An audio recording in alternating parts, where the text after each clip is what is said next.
الحمد لله نحمده ونستعينه ونستغفره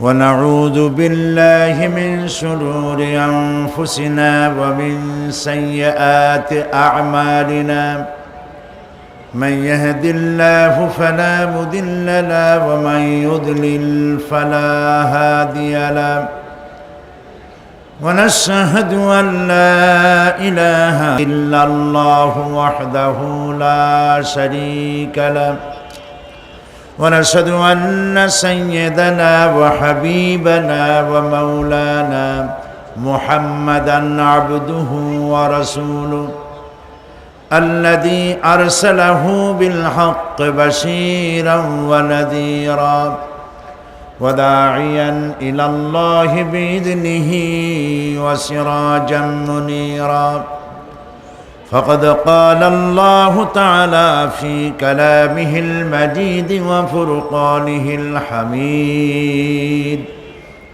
أعوذ بالله من الشيطان الرجيم بسم الله الرحمن الرحيم إن الله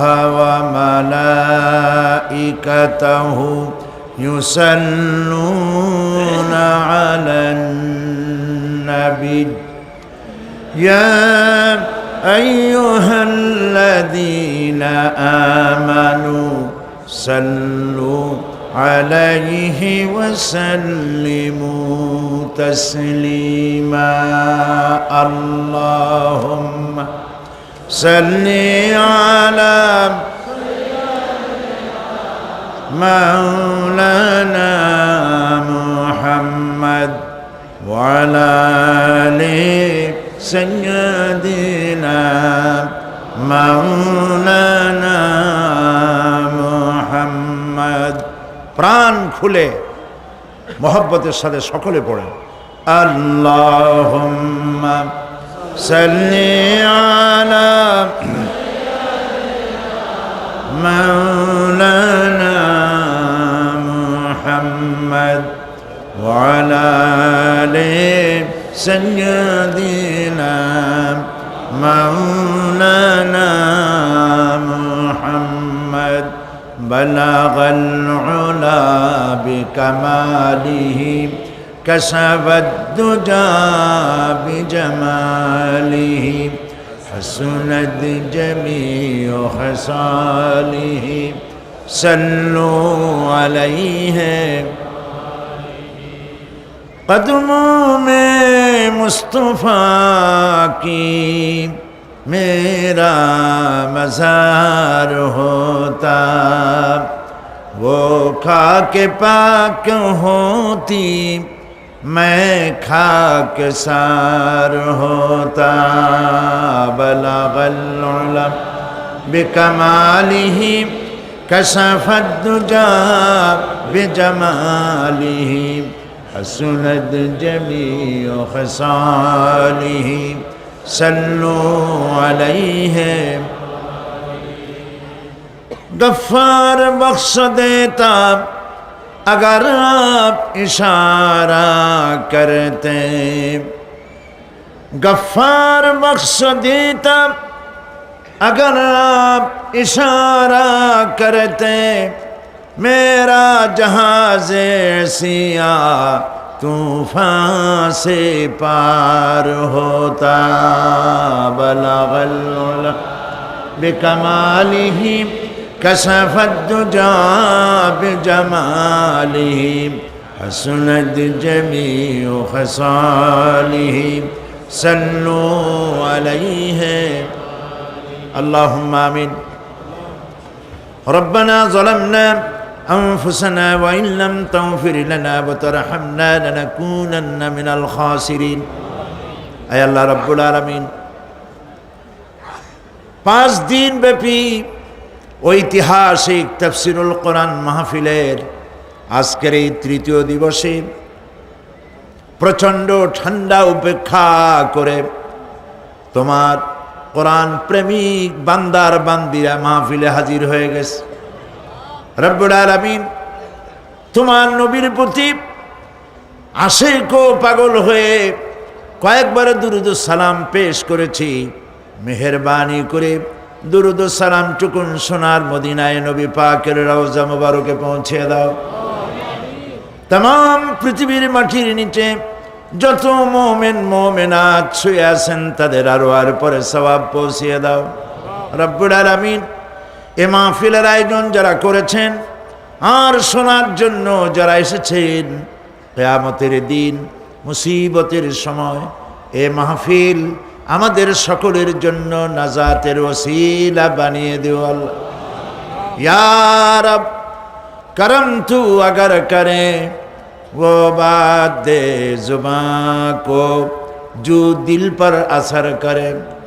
रब्बना तक़ब्बल मिन्ना इन्नका अंतस समीउल अलीम व तुब अलैना इन्नका अंतत तव्वाबुर रहीम। सुब्हान रब्बिका रब्बिल इज्जति अम्मा यसिफून व सलामुन अलल मुरसलीन वल्हम्दुलिल्लाहि रब्बिल आलमीन। जनाब साहेब सदर, बंधुवर, हजरतुल अल्लाम शेखुल हदीस मौलाना शमसुद्दीन साहेब अतालल्लाहु उम्रहु व बारकल्लाहु फी हयाती। एदेशेर बरेण्य आलेम, आलेमे दीन, आंतर्जातिक ख्यातिसम्पन्न मुफस्सिर कुरआन शेखुल हदीस अल्लामा हजरत मौलाना अबुल कासिम मोहम्मद सिफातुल्लाह दामत बरकातुहुल आलिया इंटरनेशनल इस्लामिक यूनिवर्सिटी चट्टग्रामेर भाइस चैंसलर हजरत मौलाना डॉक्टर अबू बकर रफीक साहेब हाफिज़हुल्लाह, हजरात उलामाए किराम, सम्मानित चट्टलाबासी, बांग्लादेशेर विभिन्न देश थेके आगत, विभिन्न जिला थेके आगत सम्मानित भाइरा, प्रतिवेशी देश भारत बार्मा थेके आगत भाइरा, पर्दार आड़ालेर मा एवं बोनेरा,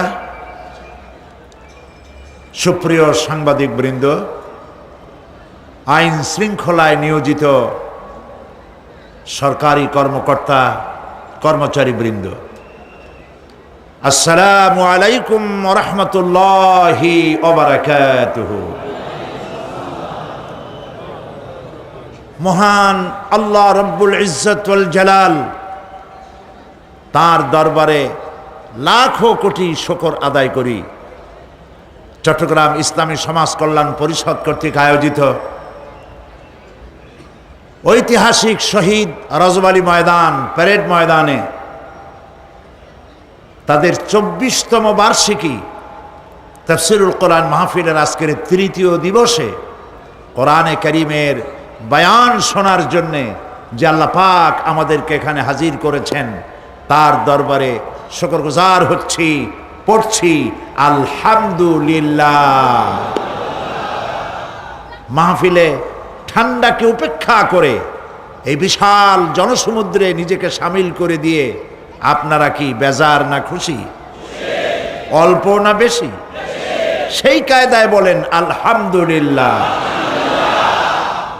রব্বানা লাকাল হামদ হামদান কাসীরান তয়্যিবান মুবারাকান ফীহি ইয়া রাব্বি লাকাল হামদু কামা ইয়ানবাগি লিজালালি ওয়াজহিকা ওয়া আযীমি সুলতানিকা।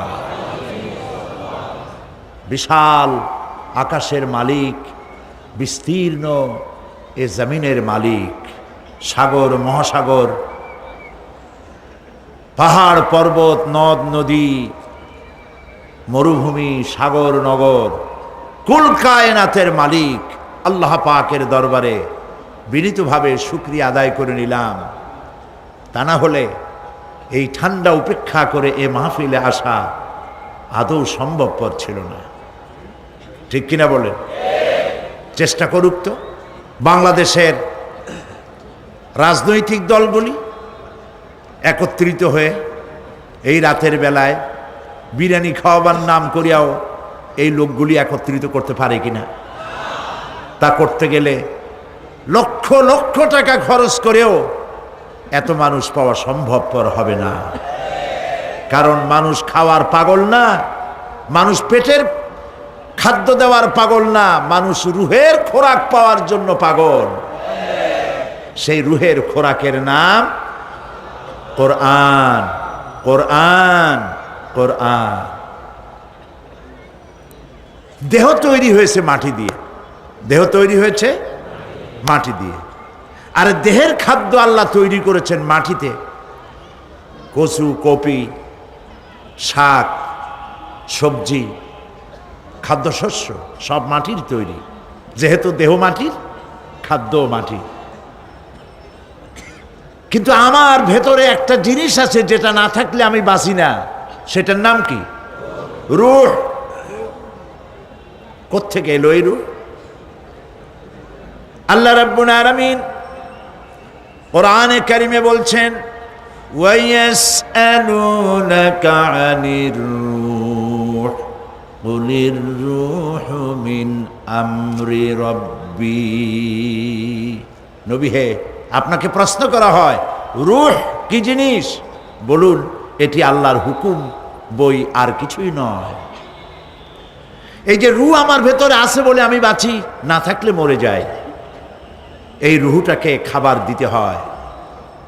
সেই রুহের খাবার কি? Biryani, pulao, zarda, kebab, Chinese, any food, any fruits, কিচ্ছু না। দেহ যেহেতু তৈরি পৃথিবীর মাটি দিয়ে, তাই খাদ্য তৈরি হয়েছে পৃথিবীর মাটি দিয়ে। আর যেহেতু রূহ এই পৃথিবীর নয়, এসেছে আলমে আরওয়াহ থেকে, সেই জন্য রুহের খাদ্য পরিবেশন করেছেন আল্লাহ পাক আলমে আরওয়াহের লোহে মাহফুজ থেকে রুহের খাদ্য পেশ করে দিয়েছেন। সেই রুহের খাদ্যের নাম তেলাওয়াতে কোরআন। তেলাওয়াতে কোরআন, তেলাওয়াতে কোরআন। আলহামদুলিল্লাহ। কোরআন যেটি আপনাদের সামনে রয়েছে, এটি গতানুগতিকভাবে কোনো ধর্মগ্রন্থের নাম নয়। বেদ, বাইবেল, জিন্দাবেস্তা, ত্রিপিটক যেমন একটি ধর্মগ্রন্থের নাম, অবিকলভাবে গতানুগতিকভাবে কোরআন তেমন কোনো ধর্মগ্রন্থের নাম নয়। হিন্দু, বৌদ্ধ, খ্রিস্টান, ইয়াহুদি যেমন ধর্মের নাম, গতানুগতিকভাবে ইসলাম তেমন কোনো ধর্মের নাম নয়। ইসলাম হচ্ছে একটি পূর্ণাঙ্গ জীবন ব্যবস্থা। ইসলামের রয়েছে নিজস্ব ইতিহাস, রয়েছে নিজস্ব ঐতিহ্য, তেহজিব, তামাদ্দুন, সংস্কৃতি। এক কথায় ইসলাম এক কালজয়ী মহান আদর্শের নাম। সুবহানাল্লাহ বলেন। আমাদের দুনিয়ায় কোনো শত্রু থাকার কথা ছিল না। লক্ষ্য করুন, খুব বেশি লক্ষ্য করে কথা শুনবেন, তাহলে বুঝতে সুবিধা হবে। আলহামদুলিল্লাহ বলেন। আমাদের পৃথিবীতে কোনো শত্রু থাকতো না যদি আমরা শুধু মসজিদ নিয়ে পড়ে থাকতাম, যদি আমরা শুধু জিকির আজগার করতে থাকতাম, যদি আমরা শুধু জশ্নে জলুস আর গিয়ারা শরীফের মধ্যে নিজেদেরকে লিপ্ত করে রাখতাম, আমাদের কোনো শত্রু থাকতো না। আমাদের শত্রু হলো কেন? শত্রু হয়েছে এই জন্য আমরা সাংস্কৃতিক অঙ্গনে ভাগ বসাইছি, আমরা রাজনীতির কলিজার মধ্যে হাত ঢুকিয়ে দিয়েছি, আমরা অর্থনীতি সমাজনীতির মধ্যে ঢুকে পড়েছি, আর এটা আন্দাজ ঢুকি নাই, আল্লাহ ঢুকাইছে, সুবহানাল্লাহ। তাই ওরা আমাদের শত্রু। কারা শত্রু? মাওলানা আবুল কাসেম সিফাতুল্লাহ সাহেব তার বক্তব্যের মধ্যে কিছু কথা আলোচনা করেছেন। শত্রু কারা আপনারা নিশ্চয়ই চিনে ফেলেছেন ইতিমধ্যেই, চিনেছেন না? আল্লাহ পাক বলছেন, ওয়ালান তারদা আনকাল ইয়াহুদ ওয়ালান নাসারা হাত্তা তাত্তাবিয়া মিল্লাতাহুম। ইহুদি আর খ্রিস্টানেরা কোনোদিন তোমাদের উপরে খুশি হবে না। ওয়ালান, আলেমরা বুঝবেন লান কারে কয়। ওয়ালান, কখনোই ইহুদি খ্রিস্টানেরা তোমাদের উপরে খুশি হবে না যতক্ষণ পর্যন্ত তোমরা ইহুদি আর খ্রিস্টান না হয়ে যাচ্ছ। আমাদের মেয়েরা যদি ওদের মতো নগ্ন হয়ে কাপড় চোপড় ছেড়ে দিয়ে বিকিনি পরে যদি তারা সি বিচে দৌড়দৌড়ি করতে পারত, আমাদের মেয়েরা যদি ওদের মতো বব কাটিং চুল রেখে বেহায়া আর অশ্লীল হতে পারত, আমাদের পুরুষেরা যদি সব মাইকেল জ্যাকসনের মতো লারেলাপ্পা দিতে পারত, আমাদের জওয়ানেরা তরুণেরা শিক্ষাঙ্গনগুলি সব যদি বড় বড় কনসার্টে পরিণত হয়ে যেত, ঢোলের বাড়ির চোটে বাড়ির চাল উড়ে যাবে, এই অবস্থা যদি হতো, ইহুদিরাও নারাজ হইতো না, খ্রিস্টানেরাও নারাজ হইতো না। সব বলতো ইসলাম এরা হচ্ছে মডারেট মোস্ট মডার্ন। এইরকম ইসলামই তো চাই, যে ইসলামে গান আছে, বাজনা আছে, যে ইসলামে মিউজিক আছে, যেই ইসলামে ফ্রি মিক্সিং আছে, ওইরকম একটা ইসলাম তারা আশা করে। কিন্তু সূর্য পশ্চিম দিক থেকে উদিত হতে পারে, মুসলমানেরা কোনোদিন খ্রিস্টান আর ইহুদিদের এই আশা পূরণ হতে দেবে না। প্রিয় ভাই সব, যুগ যুগ ধরে ইসলামকে ধ্বংস করার জন্য দুশ্মনেরা প্রাণ চেষ্টা করেছে, কখনো লাঠি দিয়ে, কখনো তীর আর তরবারি দিয়ে, কখনো কামান আর বন্দুক দিয়ে, কখনো হাইড্রোজেন বোম অথবা অ্যাটম বোম পারমাণবিক বিস্ফোরণ দিয়ে মুসলমানদেরকে শেষ করতে চেয়েছে। মুসলমান কি শেষ হয়ে গেছে?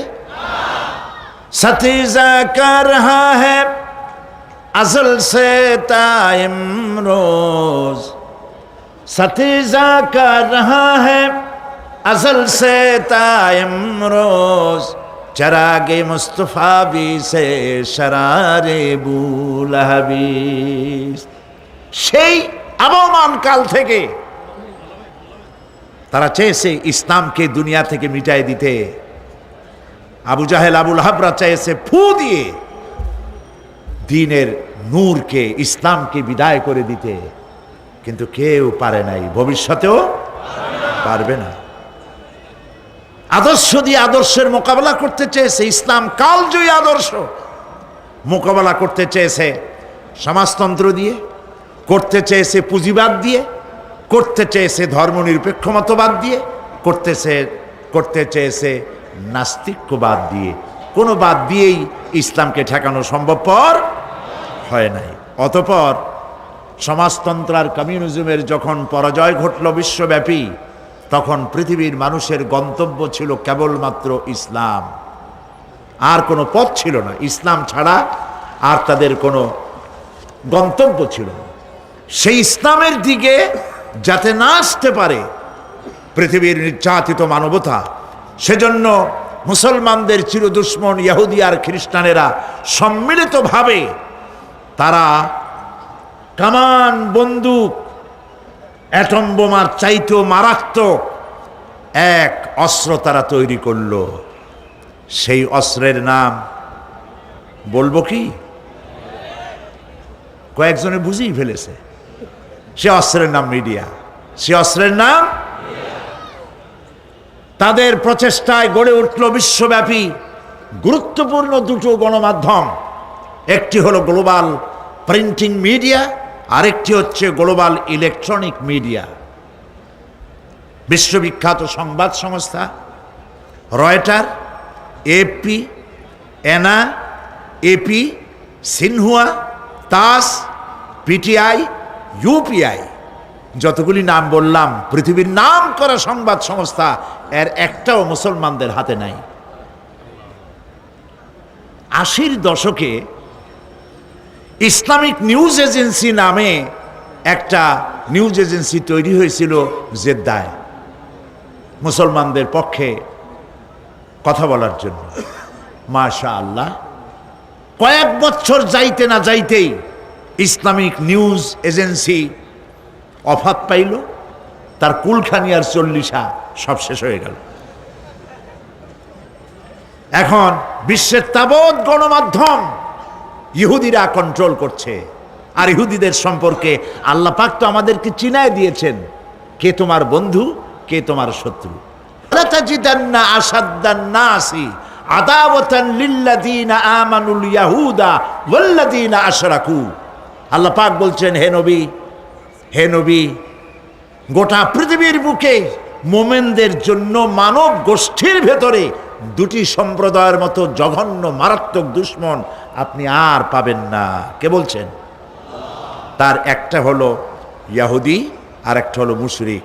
এই ইহুদি আর মুশরিক তারা মিডিয়াকে হাতে নিল, তিলকে তান বানাইল। মিডিয়ার কাজই হচ্ছে তিলকে তাল বানানো আর তালকে অদৃশ্য করে দেওয়া। কথা বুঝতে পেরেছেন? এটাই হলো তাদের কাজ। এই মিডিয়ার মাধ্যমে বিশ্বের কোথাও কোনো বিস্ফোরণ হলে বলা হয় এটা করেছে কারা? বলেন, কারা করেছে? মুসলমান। এ ছিল প্রিন্টিং মিডিয়া। এর থেকেও মারাত্মক হচ্ছে ইলেকট্রনিক মিডিয়া, আরো মারাত্মক। সেটি হচ্ছে এই ইলেকট্রনিক মিডিয়ার মাধ্যমে এর প্রভাব এত ভয়াবহ, আকাশ সংস্কৃতির মধ্য দিয়ে তারা একচ্ছত্র তাণ্ডবে দুনিয়ার ইসলাম আর মুসলমানদেরকে লন্ড ভন্ড করে দিচ্ছে, অশ্লীলতার সয়লাব বইয়ে দিচ্ছে।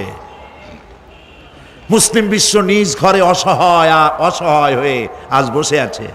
এসব মিডিয়াগুলির মধ্যে রয়েছে CNN, BBC, star TV, GTV, DDI, ABCD, XYZ। অভাব নাই, অসংখ্য ইলেকট্রনিক মিডিয়া। এই মিডিয়ার বদৌলতে ইসলামের জঘন্য দুশ্মনেরা কাশ্মীর, ফিলিস্তিন কিংবা চেচেন মুজাহিদদেরকে তারা উগ্রবাদী আর সন্ত্রাসী বলে দুনিয়ার সামনে মৌলবাদী বলে নিন্দিত করার জন্য প্রাণ চেষ্টা চালিয়ে যাচ্ছে। ইহুদি খ্রিস্টানরা সার্বীয় সন্ত্রাসীদেরকে রুশ, রাশিয়ার শ্বেত ভল্লুক অথবা বিজেপির হায়নাদের অথবা অভিশপ্ত ইহুদিদের অকল্পনীয় সন্ত্রাসের বিরুদ্ধে তারা টু শব্দটাও করতেছে না, ঠিক কিনা? যত দোষ মুসলমানদের ঘাড়ে। সেই জন্য এক্ষেত্রে আমাদের দেশের বুদ্ধিজীবী যারা এবং বুদ্ধিজীবী নামের পরজীবী আর ভারতের উচ্ছিষ্ট ভোগী এক শ্রেণীর কলামিস্ট, ভারতের টাকায় পরিচালিত পত্রিকার মাধ্যমে বাংলাদেশকে পৃথিবীর সামনে হেয় প্রতিপন্ন করার জন্য আপ্রাণ চেষ্টা চালিয়ে যাচ্ছে। প্রিয় ভাই, সব ভূমিকা লম্বা করব না। দুঃখ এখানে ইমানি শক্তির ঘাটতি থাকার কারণে বিশ্বে প্রায় 52টি মুসলিম দেশ থাকা সত্ত্বেও মুসলমানদের কাছে আজ মিডিয়া না থাকার কারণে তারা এতিম। বিশ্বের 51% সম্পদ এই মুসলমানদের হাতে আছে, কিন্তু মিডিয়ার ক্ষেত্রে তারা একেবারেই ফকির, গরিব, খয়রাতি, কিচ্ছু নাই তাদের। মুসলিম ধনী দেশগুলি ইচ্ছে করলে বিবিসির মতো, ভয়েস অব আমেরিকার মতো powerful radio centre, radio station এবং নিউজউইক, টাইম,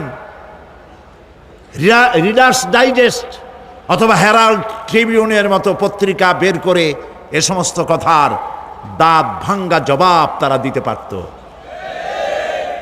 সেজন্য আজ আমি প্রয়োজন মনে করি শক্তিশালী ইসলামী গণমাধ্যমে ইসলাম বিরোধী প্রচারণার মোকাবেলায় শক্তিশালী গণমাধ্যম অপরিহার্য। এই লক্ষ্যে ইসলামী দেশগুলোকে নিয়ে একাধিক সংবাদ সংস্থা অথবা ব্রডকাস্টিং কর্পোরেশন অসংখ্য পত্রপত্রিকা বের করে এগুলির জবাব দেওয়া যেতে পারে। মুসলমানেরা যদি এ পথে এগিয়ে না আসে তাহলে এই বদনামের শিকার হতে হতে তাদেরকে একদিন শেষ হয়ে যেতে হবে। প্রিয় ভাই সব, আমি আজ জওয়ানদের যারা যুবক সাংবাদিকতার মহান পেশায় তাদেরকে এগিয়ে আসতে বলছি। আজকে সাংবাদিক যারা একটি মহান পেশায় তারা নিয়োজিত, এই বিশাল মাহফিল প্যারেড ময়দানের ভেতরেই আবদ্ধ হয়ে থাকতো যদি না সাংবাদিক ভাইয়েরা ঠান্ডাকে উপেক্ষা করে তারা রিপোর্ট তৈরি করে পত্রিকায় না দিতেন। পত্রিকায় দেয় বলেই গোটা চিটাগং জানে, বাংলাদেশ জানে, বাংলাদেশের বাইরে জানে। তবে এটা আমি জানি এবং বিশ্বাস করি সব পত্রিকা এটা দেবে না, কারণ তাদের কলিজা জ্বলে। আল্লাহর রহমতে যেসব পত্রিকা এগিয়ে আসছে আমরা দোয়া করব আল্লাহ পাক এসব পত্রিকাগুলির কাটতি সার্কুলেশন সংখ্যা এবং মানুষের মহব্বত এইসব পত্রিকার প্রতি আল্লাহ বাড়ায় দিন, কোরআনের কারণেই বাড়িয়ে দিন। সুতরাং দেশের স্বাধীনতা, সার্বভৌমত্ব, অখণ্ডত্ব, সর্বোপরি জাতিসত্তাকে টিকিয়ে রাখার লক্ষ্যে মুসলিম যুবকদের সাংবাদিকতার মহান পেশায় এগিয়ে আসা উচিত বলে আমি মনে করি।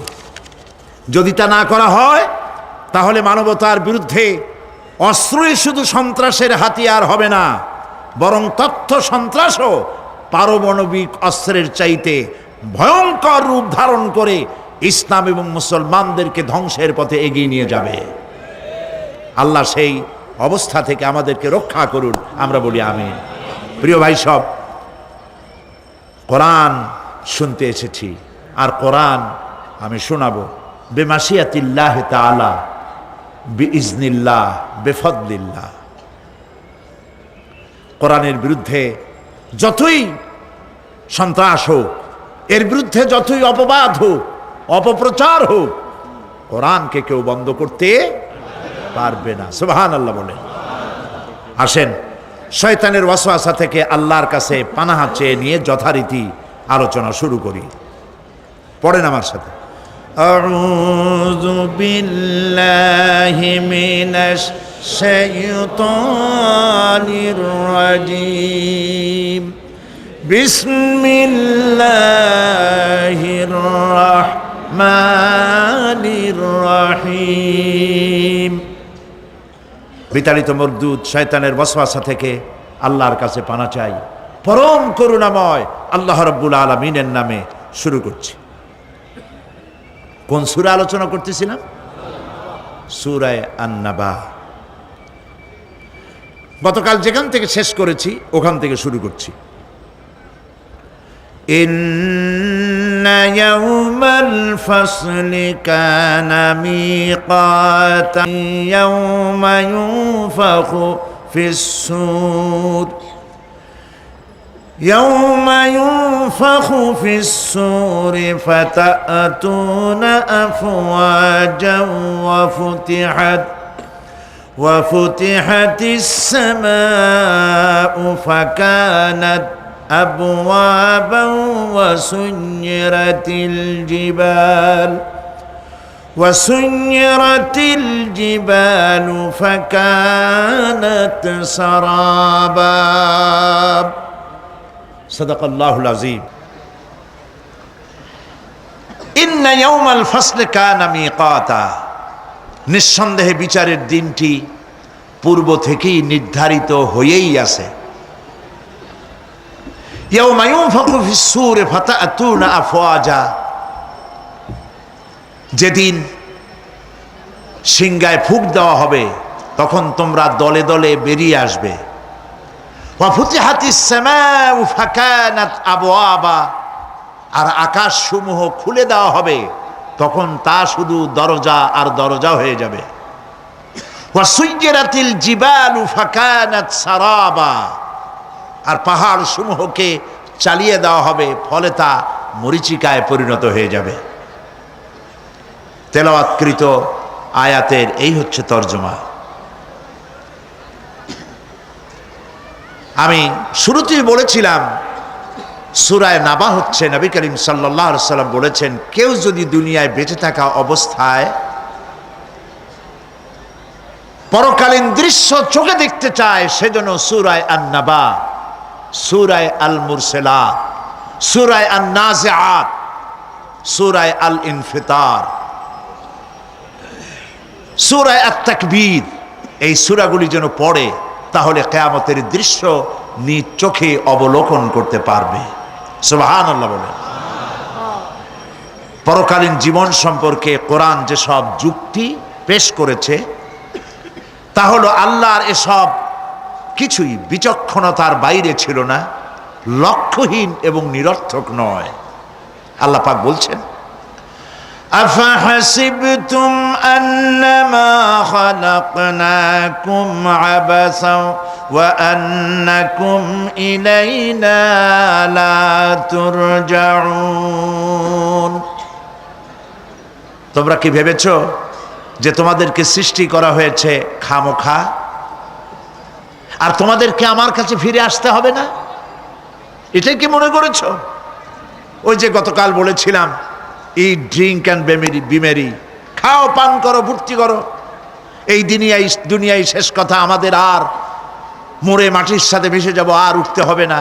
এরকম খামাখা আল্লাহ তোমাদেরকে সৃষ্টি করেছেন, তাই কি ভেবেছো? আল্লাহ রাব্বুল আলামিন কোরআনে কারীমের অন্যত্র বলেন, আয়াহসাবুল ইনসানু আইয়ুতরাকা সুদা। মানুষ কি ভেবেছে যে তাদেরকে নিরর্থক আমি সৃষ্টি করেছি? মোটেই না।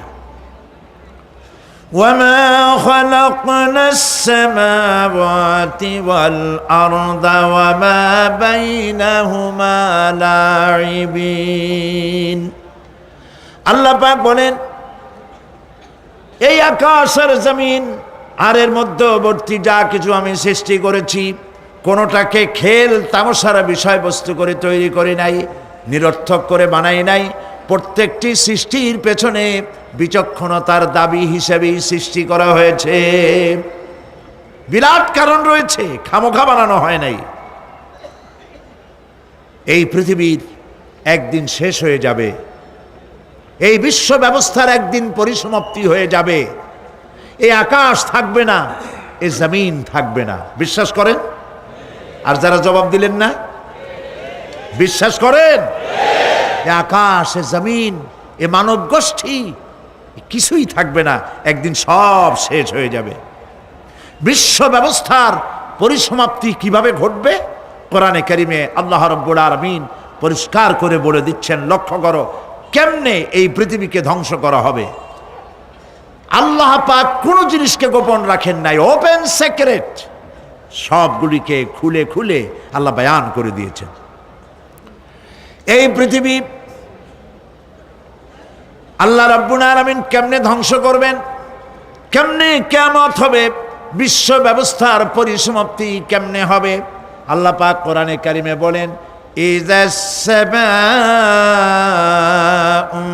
ফাতারাত ওয়া ইযাল কাওয়াকিবু তাসারাত ওয়া ইযাল বিহারু ফুজ্জিরাত ওয়া ইযাল কুবুরু বু'সিরাত।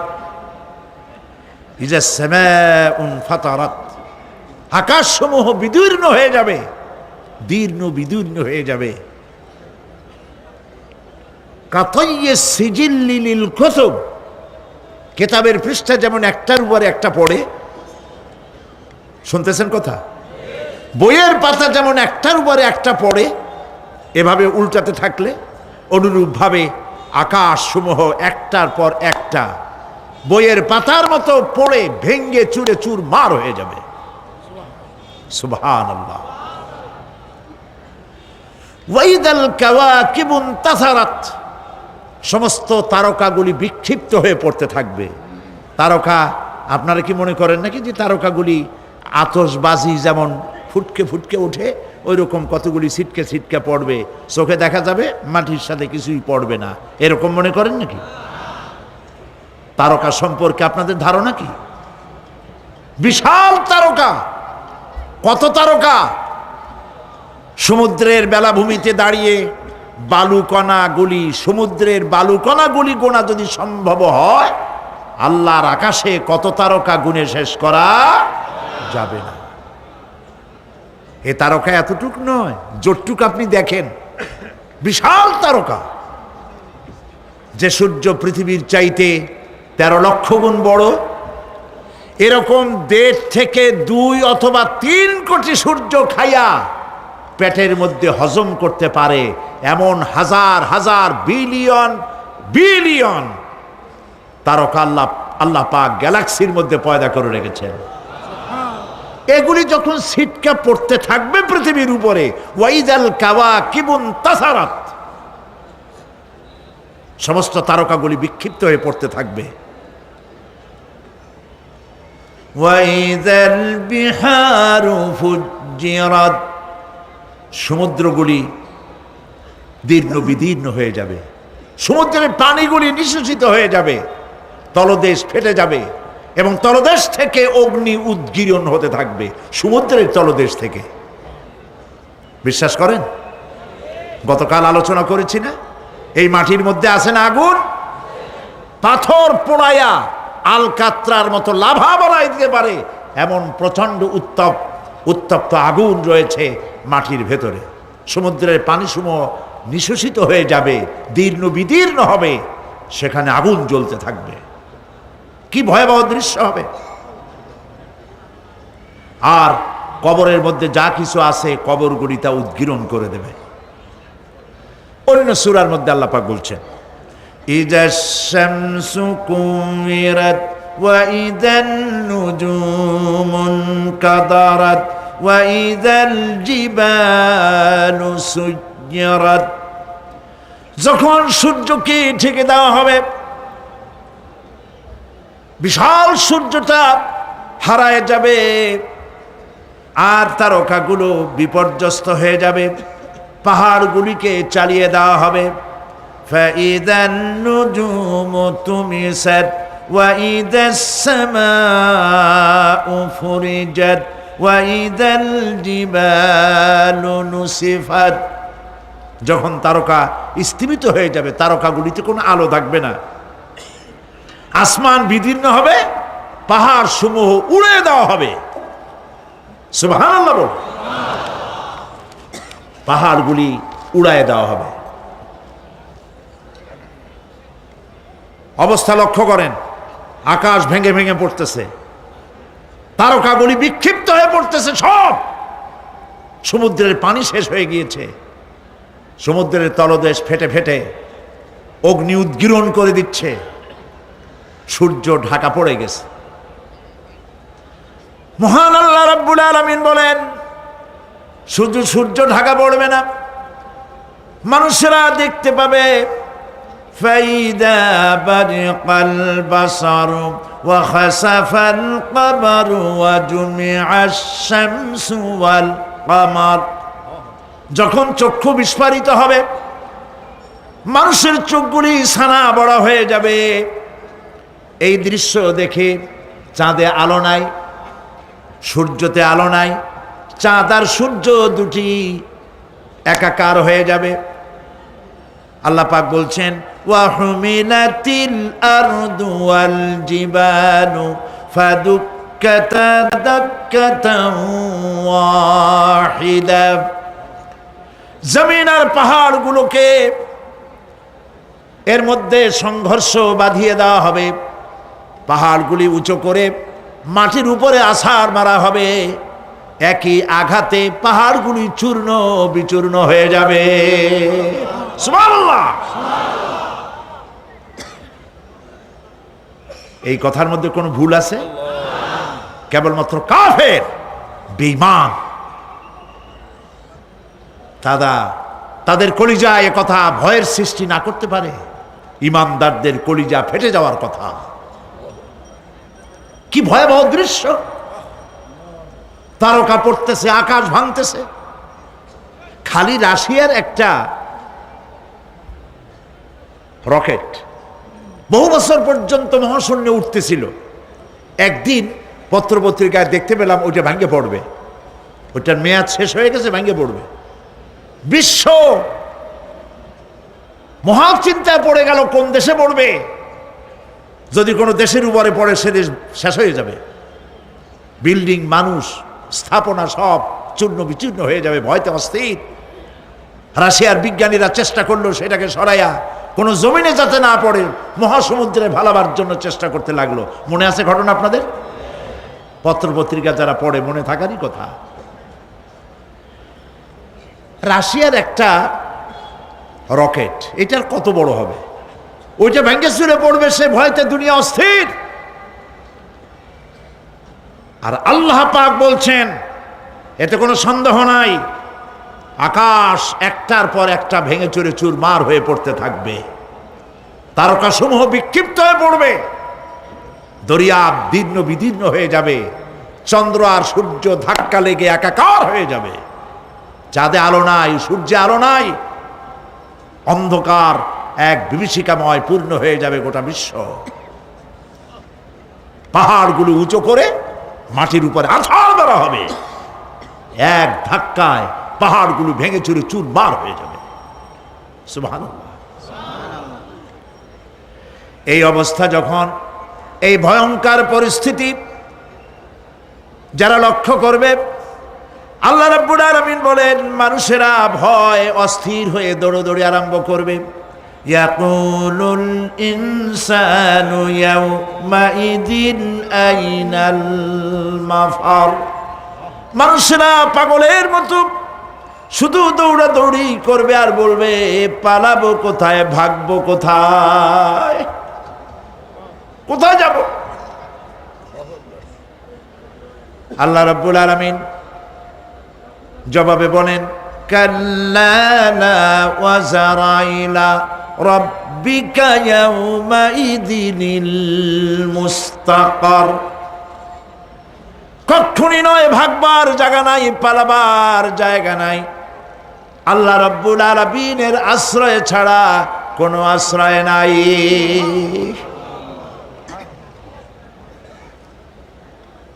এই বিভীষিকাময় দৃশ্য হয়ে যাবে, সব মরে যাবে, কেউ বাঁচবে না। মালাকুল মউতকে আল্লাহ পাক জিজ্ঞেস করবেন, কে এখন বেঁচে আছে আর কারা বেঁচে আছে? তিনি বলবেন হযরত জিবরাইল, হযরত মিকাইল, হযরত ইসরাফিল। আল্লাহ পাক নির্দেশ করবেন এদের জান কবজ করো। ইসরাফিল, মিকাইল জান কবজ হবে। হযরত জিবরাইল আমিন শাদীদুল কুওয়া, প্রচন্ড ক্ষমতা আল্লাহ তাকে দান করেছেন, সুবহানাল্লাহ বলেন। দুনিয়ার সব নবীদের কাছে বাণী বহন করে নিয়ে আসছেন পূর্ণ অথেন্টিসিটির সাথে, সুবহানাল্লাহ। আল্লাহ পাক যাকে বলেছেন রূহুল আমিন, নবী করিম সাল্লাল্লাহু আলাইহি সাল্লামের মেরাজের রাত্রে যে কথা বলা হয়েছে, ওয়ালাকাদ রাহু বিল উফুকিল মুবিন, পশ্চিম দিক বলয় তিনি যা দেখতে পেয়েছিলেন, তাফসীর বলছে হযরতে জিবরাইলের পূর্ণ আকৃতিতে নবী করিম সাল্লাল্লাহু আলাইহি সাল্লাম তাকে দেখতে পেয়েছিলেন। হযরতে জিবরাইল যখন দুনিয়া আসেন, কোন কোন কিতাবে লেখা হয়েছে 600 ডানা আছে তার, দুই ঝাপটায় আকাশ থেকে জমিনে চলে আসেন, সুবহানাল্লাহ। হযরতে জিবরাইলকে আল্লাহ পাক বলবেন তাকে মওত দাও, হযরতে জিবরাইলও বিদায় হয়ে যাবে। আল্লাহ প্রশ্ন করবেন এখন আর কে বাকি?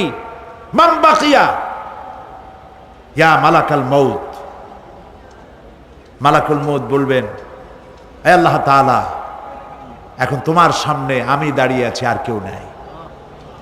আল্লাহ পাক বলবেন মুত ইয়া মালাকাল মউত। আল্লাহু আকবার। মুত ইয়া মালাকাল মউত, মরে যা, মরে যা। মালাকাল মউত মরে চলে যাবে, এরপরে আর কেউ নাই। আল্লাহ রাব্বুল আলামিন এই অবস্থায় কত বছর কত কাল চলে যাবে আল্লাহ পাক ভালো জানেন, কেউ নাই।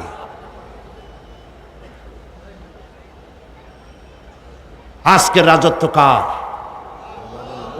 আল্লাহ প্রশ্ন করবেন, আজকের রাজত্ব কার? আল্লাহ পাক আওয়াজ দিবেন, বলবেন আজকের রাজত্ব কার? কোনো জবাব নাই, আকাশের নাই, জমিনের নাই, আকাশও তো নাই, কারো কোনো জবাব নাই। আল্লাহ পাক বলবেন লিল্লাহি ওয়াহিদুল কাহ্হার। আজ একমাত্র রাজত্ব হচ্ছে পরাক্রমশালী আল্লাহ রাব্বুল আলামিনের। আল্লাহ পাক বলবেন ইয়া দুনিয়া আইনা শুজারুকি, হে পৃথিবী তোর গাছগুলা কই? ইয়া দুনিয়া আইনা জিবালুকি, হে পৃথিবী তোর পাহাড়গুলা কই? আইনাল জব্বারিন, স্বৈরাচারেরা কোথায়? কারো কোনো জবাব হবে না। আল্লাহ পাক এরপরে আবার মানুষগুলিকে চিন্তা করবে, সুবহানাল্লাহ, ওয়া ইযাল কুবুরু বু'থিরাত, যা কিছু মাটির মধ্যে লুক্কায়িত ছিল সবগুলি আল্লাহ পাক বের করে নিয়ে আসবেন। হাসরের ময়দান হবে, উপস্থিত হবে সমস্ত মানুষ, কেউ পলায় থাকতে পারবে না কোথাও। কুমিরে যারে খাইছে, বাঘে যারে খেয়েছে, আগুনে যারে পোড়াইছে, পানিতে যে পচে গেছে, পোকামাকড়ে যারা খেয়েছে, কোনো পথ নাই। সবাই আল্লাহর দরবারে উঠবে, পায়ে জুতা নাই, মাথায় কাপড় নাই, পরনে কোনো কাপড় চোপড় নাই, উলঙ্গ উলাঙ্গিনী। উম্মুল মুমিনিন হযরতে আয়েশা সিদ্দিকা রাদিয়াল্লাহু তাআলা আনহা, নবী করিম সাল্লাল্লাহু আলাইহি ওয়াসাল্লামের জবান মোবারকে এটা শুনে কেঁদে ফেললেন। বললেন ইয়া রাসূলুল্লাহ, আমারও কি সেই অবস্থা হবে? তিনি বললেন হ্যাঁ। উম্মুল মুমিনিন বললেন ইয়া রাসূলুল্লাহ, তখন কি আমার শরম হবে না? আল্লাহর নবী বললেন কিয়ামতের এই বিভীষিকাময় দৃশ্য দেখে মানুষ মানুষের দিকে তাকাবার কোনো হুঁশ থাকবে না। সব মানুষ উপরের দিকে তাকায় থাকবে, নিচে তাকাবার কারো কোনো ক্ষমতা থাকবে না। মানুষ অস্থির হয়ে যাবে। সেই হাসরের ময়দান, বিচারক আল্লাহ রাব্বুল আলামিন প্রত্যেকটি মানুষকে তার কৃতকর্মের জন্য হিসাব দিতে হবে। আল্লাহ রাব্বুল আলামিন বলেন পরকালীন জীবনের ব্যবস্থাপনাটা কেমনে হবে শোনো। ইন্নাস সামআ ওয়াল বাসারা ওয়াল ফুআদা কুল্লু উলাইকা কানা আনহু মাসউলা। কিয়ামতের দিন প্রত্যেকটি মানুষকে তার শ্রবণ সম্পর্কে, তার দৃষ্টি সম্পর্কে, আর অন্তঃকরণের কল্পনা সম্পর্কে প্রত্যেকটি ব্যাপারে আল্লাহ পাক জিজ্ঞাসা করবেন। কান দিয়েছিলাম, কি শুনেছো? যা শুনছো তা আমল করেছো কিনা? আমার নিষেধ করা জিনিসগুলি শুনছো নাকি? কানের জবাব দিতে হবে। কান আল্লাহ পাক দিয়েছেন, সুবহানাল্লাহ, আল্লাহ পাক দিয়েছেন কান।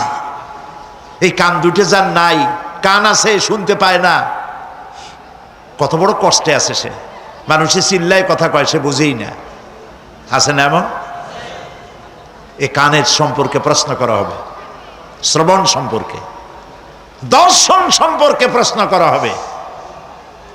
যা দেখতে নিষেধ করেছি সেগুলো দেখছো নাকি? এর শুকরিয়া আদায় করেছো নাকি? দুটি চোখ, এর শকর আদায় করা কি সম্ভব ভাই? আদায় করা সম্ভব? এই দুটি চোখ যদি না থাকতো আমার গর্ভধারিণী মাকে দেখতে পারতাম না। এই সুন্দর চোখ দুটি যদি আল্লাহ না দিতেন, আল্লাহর এই সুন্দর সৃষ্টি দেখা থেকে বঞ্চিত হয়ে যেতাম। আল্লাহকে বলি, মনিব, হে বিশাল আকাশের মালিক, তুমি দয়া করে না চাইতে আমাদের শরীরে যা দিছো নিয়ামত মৃত্যুর আগে ছিনায় নিও না। দুটি চোখের শকর আদায় করতে পারবো না। চোখের মধ্যে পানি আছে, কান্নার পানি না, সবসময় চোখে পানি আছে। চোখে আমরা পলক দেই না? কত কুদরত আল্লাহ পাকে। এই পৃথিবীতে দিনে রাতে অসংখ্য পলুয়েশন, রোগ জীবাণু সমানে উঠতেছে। এখন যদি মাইক্রোস্কোপ যন্ত্র এখানে থাকতো তাহলে দেখতেন এই পরিবেশটা কত দূষিত, কত পলুয়েশন, কত জার। এগুলি নাকের মধ্য দিয়ে পেটে যাচ্ছে, চোখের মধ্যে ঢুকতেছে। ক্রমাগত চোখের ভিতরে ধুলাবালি ঢুকবে, আর পরিষ্কারের কোনো ব্যবস্থা যদি না করা হয় চোখের দৃষ্টি নষ্ট হয়ে যেতে পারে। এই জন্য আল্লাহ রাব্বুল আলামিন চোখের ভিতরে মেডিসিন রূপী এক প্রকারের পানি রেখেছেন, আর অটোমেটিক চোখের পাতা ওঠানামা করে প্রতি মুহূর্তে চোখকে ক্লিন করে দিতেছে। এই চোখ সম্পর্কে আল্লাহ রাব্বুল আলামিন প্রশ্ন করবেন, অন্তঃকরণ সম্পর্কে প্রশ্ন করবেন। জবাব দেওয়া সেদিন বড়ই কঠিন হয়ে যাবে। এই জন্য আল্লাহ রাব্বুল আলামিন দুনিয়াবাসীকে সতর্ক করে দিচ্ছেন। তিনি আরো বলছেন, ওয়ালাকাদ খালাকনাল ইনসানা ওয়া না'লামু মা তুওয়াসবিসু বিহি নাফসু ওয়া নাহনু আকরাবু ইলাইহি মিন হাবলিল ওয়ারিদ। মানুষ সৃষ্টি করেছি আমি, তার অন্তঃকরণে কি চিন্তা হয়, কি কল্পনা হয় তাও জানি আমি। আর আমি আমার বান্দার যেই সাহারাগের উপরে মাথাটা খাড়া আছে, এই রোগের চাইতেও আমি বান্দার বেশি নিকটে। আল্লাহ পাক গোপন রাখেন নাই, বলে দিছেন আমি কিন্তু এখানে আছি। সুবহানাল্লাহ। আচ্ছা বলেন তো আল্লাহ কোথায় আছেন? এটি একটি মুশকিলের প্রশ্ন। সাধারণত লোকেরা বলে আল্লাহ সব জায়গায় আছে। এই কথা, এই জবাব সঠিক নয়। আকীদা সাফ হতে হবে। আল্লাহ সব জায়গায় আছে এই কথা সঠিক নয়। যদি আল্লাহ সব জায়গায় থাকেন তাহলে দুনিয়ার সব জায়গা ভালো না, কিছু কিছু খারাপ আছে। তাহলে খারাপ জায়গায়ও থাকতে হয়। নাউযুবিল্লাহ বলেন। আল্লাহ কোথায় আছে এই প্রশ্ন আল্লাহরই করি। সওয়ালে মুকদ্দারের জবাব, পৃথিবীর মানুষ আল্লাহকে প্রশ্ন করবে তুমি কোথায় আছো। রব্বুল আলামিন প্রশ্ন করার আগে জবাব দিয়ে দিয়েছেন, আর রাহমানু আলাল আরশি ইস্তাওয়া। আল্লাহ পাক আরশে আজিমে আছেন। কোথায় আছেন বলে? এক আঙ্গুল আকাশের দিকে উঁচু করে বলেন আল্লাহ কোথায় আছেন? আরশে আজিমে আছেন। সুবহানাল্লাহ। তবে আরশে আজিমে আছেন যে অবস্থা এমন নয় যে তিনি সাংঘাতিক রকমের কুয়াশার কারণে বাংলাদেশে কি হইতেছে তা দেখতে পান না। সে আল্লাহ রাব্বুল আলামিন সব কথা পরিষ্কার করে বলেছেন, আমি তোমার ঘাড়ের কাছে। তার মানে আল্লাহর ইলম, তার নজর, তার সামা এবং তার বাসার, তার দেখা, তার শোনা, তার ইলম সবটা আমাকে ঘিরে আছে, আমি তার বাইরে নাই। আল্লাহ মানুষকে সতর্ক করতেছেন, মা ইয়ালফিযু মিন কাওলিন ইল্লা লাদাইহি রাকীবুন আতীদ। মানুষ এমন কোনো কথা বলে না যা আমার ফেরেশতারা রেকর্ড করে না রাখে। যা করো তাও লেখা হয়, যা বলো তাও লেখা হয়ে যায়। দুনিয়ায় গোয়েন্দা বিভাগ আছে, আমার দেশে গোয়েন্দা বিভাগ আছে না? কি নাম কত দুই একটা আন্দাজে কইলো আছে। CID, DIB, DFI, army intelligence, কত রকম গোয়েন্দা আছে, কত বাহিনী আছে আপনি টের পাবেন না। পাগড়ি একটা বান্ধি আপনার সামনে বসা, আপনি বুঝবেন না যে আপনার আমলনামা রেকর্ড করতেছে ওখানে বসে। আপনি তো মনে করেছেন দরবেশ সাহেব 6 সেল্লা দিয়ে আসছে, কিন্তু তিনি গভর্নমেন্ট অফিসার, আপনার সর্বনাশ করতেছে, আপনি টের পাচ্ছেন না। এই যে যদি মানুষের রাষ্ট্র ঠিক রাখার জন্য দুনিয়ার সরকারের দরকার হয়, তাহলে আল্লাহ পাকের এই বিশাল সাম্রাজ্য রক্ষা করার জন্য আল্লাহর গোয়েন্দা বিভাগ নাই? আল্লাহ রাব্বুল আলামিন তার গোয়েন্দা বিভাগ কাজ করতেছি, আমরা বিশ্বাস করি না, আমরা বুঝতে পারি না, যার জন্য অন্যায়ের মধ্যে লিপ্ত হয়ে যাই। একবার আমি লন্ডন শহরে রাত্রে যাচ্ছি, রাত 2টা-2:30 হবে। প্রতিমধ্যে রেড সিগন্যাল জ্বলল, গাড়িটা থামায় দিল, সামনে আর গাড়ি টাড়ি নেই। আমি ড্রাইভারের বললাম যে গাড়ি টাড়ি তো নাই সামনে, আমরা তো ইচ্ছা করলে যেতে পারি। ড্রাইভার বলল পারি, কিন্তু যাব না। কেন যাবেন না? বলল যে এই সিগন্যালের সাথে ক্যামেরা আছে, অটোমেটিক ক্যামেরা। আমি যদি এখান থেকে এটাকে ক্রস করি, তাহলে আগামীকাল কোর্ট থেকে আমার নামে চিঠি আসবে।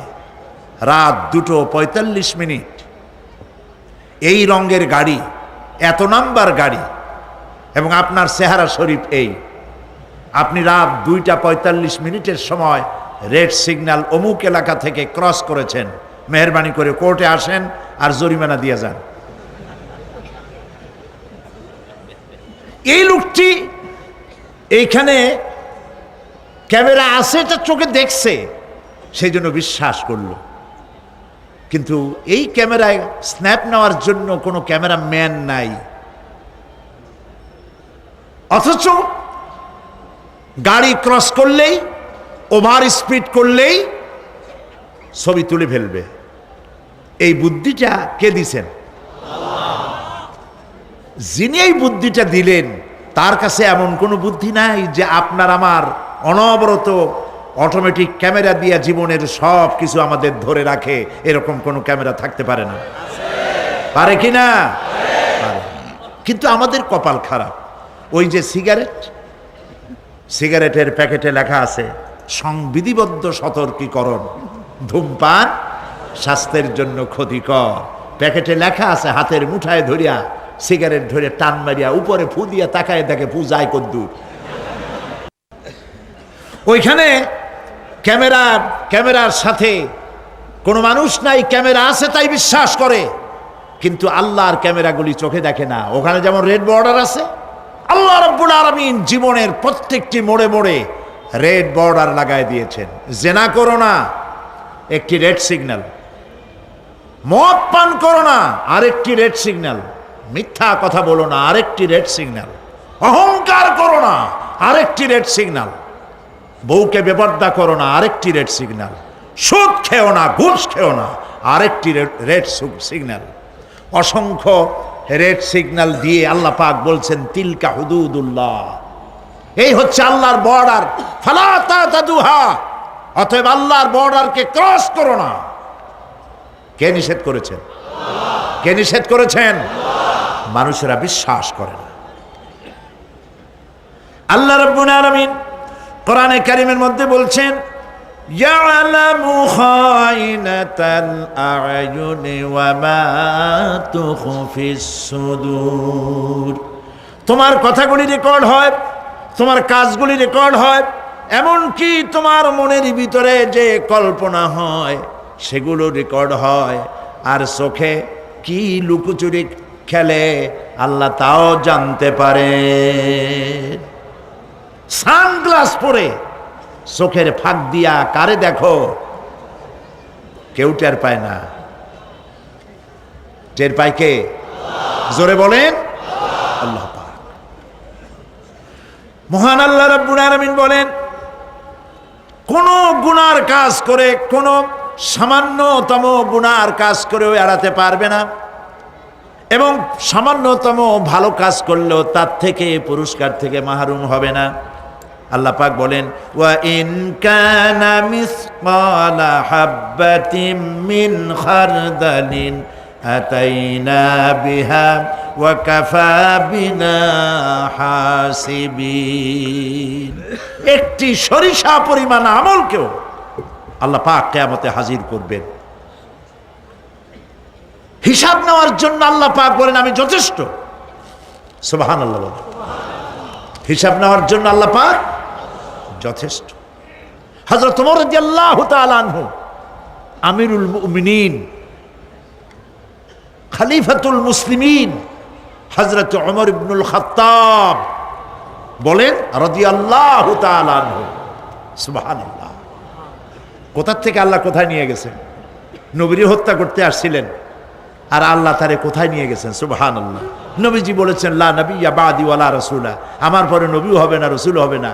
যদি কেউ নবী বা রসুল হইতো, কে হইতো? ওমরে আল্লাহ নবী বানাই দিতেন। সুবহানাল্লাহ। সেই ওমরের কতটুকু জানি আমরা? অনেক কিছুই জানি না। খালি ইসলাম কবুল করছিল কেমনে, এই ঘটনা ছাড়া অনেক আলেমরাও জানেন না, ইল্লা মাশা আল্লাহ। যারা পড়াশোনা করেন তারা জানেন। ইখওয়ানুল মুসলিমিনের, ইখওয়ানুল মুসলিমুন এর ওস্তাদ, এর মুর্শিদ ওমর তিলমিসানি রাহমাতুল্লাহ আলাইহি, তিনি হযরত ওমরের এক জীবনী লিখেছেন। জীবনীর নাম হলো শহীদ মেহরাব ওমর ইবনুল খাত্তাব। কি বলেন, দারুণ নাম না? খুব সুন্দর নাম, শহীদ মেহরাব ওমর ইবনুল খাত্তাব রাদিয়াল্লাহু তাআলা আনহু। মেহরাবের মধ্যে তিনি শহীদ হয়েছিলেন। এটি আরবি বই, আরবির থেকে উর্দু হয়েছে। এটি বাংলায় ছিল না, আল্লাহর মেহেরবানি এটা বাংলাও হয়ে গেছে, আলহামদুলিল্লাহ বলে। শহীদ মেহরাব ওমর ইবনুল খাত্তাব, আল কোরআন একাডেমি, লন্ডন। হযরত ওমর রাদিয়াল্লাহু তাআলা আনহুর এই বহুল বিশাল জীবনী গ্রন্থ বের করে বাংলা ভাষীদেরকে কৃতজ্ঞতা পাশে আবদ্ধ করেছে, আলহামদুলিল্লাহ বলে। আপনারা কিনবেন, এখানে লাইব্রেরির সমূহতে এসে গেছে, কিনবেন, হযরত ওমর সম্পর্কে জানবেন। হযরত ওমর রাদিয়াল্লাহু তাআলা আনহু অন্ধকার রাত্রে একদিকে যাচ্ছিলেন, পেছনে কিছু লোক ছিল। হঠাৎ করে তিনি প্রশ্ন করলেন, আচ্ছা তোমাদের মধ্যে কেউ কি বলতে পারো কোরআনে কারীমের মধ্যে সব থেকে হতাশাব্যঞ্জক আয়াত কোনটি? অন্ধকারের ভেতরে একজনে জবাব দিলেন, ফামান ইয়ামাল মিসকালা যাররাতিন খায়রান ইয়ারাহ ওয়া মান ইয়ামাল মিসকালা যাররাতিন শাররান ইয়ারাহ। এর অর্থ হলো, যদি কেউ যারা পরিমাণ, সরিষা পরিমাণ ভালো কাজ করে কিয়ামতে সেটা দেখতে পাবে, আর যদি সামান্য সরিষা পরিমাণ গুনার কাজও করে, খারাপ কাজ করে, সেটা দেখতে পাবে। এই আয়াতটি যখন নাজিল হয়, এই সূরা যখন নাজিল হয়, হযরতে আবু সাঈদ খুদরি রাদিয়াল্লাহু তাআলা আনহু তিনি রাসূলুল্লাহকে প্রশ্ন করলেন, ইয়া রাসূলাল্লাহ, আল্লাহ যে আয়াত নাজিল করলেন, কিয়ামতের দিন আমি কি আমার এমনকি ছোট্ট পাপও কি দেখতে পাবো? আল্লাহর নবী বললেন, আল্লাহ বলেছেন অবশ্যই দেখতে পাবা। হযরত আবু সাঈদ খুদরি রাদিয়াল্লাহু তাআলা আনহু চিৎকার করে কেঁদে উঠলেন, বললেন, তাহলে তো আমি মরেই যাব। আমার ছোট্ট পাপটাও যদি আমি দেখি কিয়ামতে, আমি তো মরে যাব।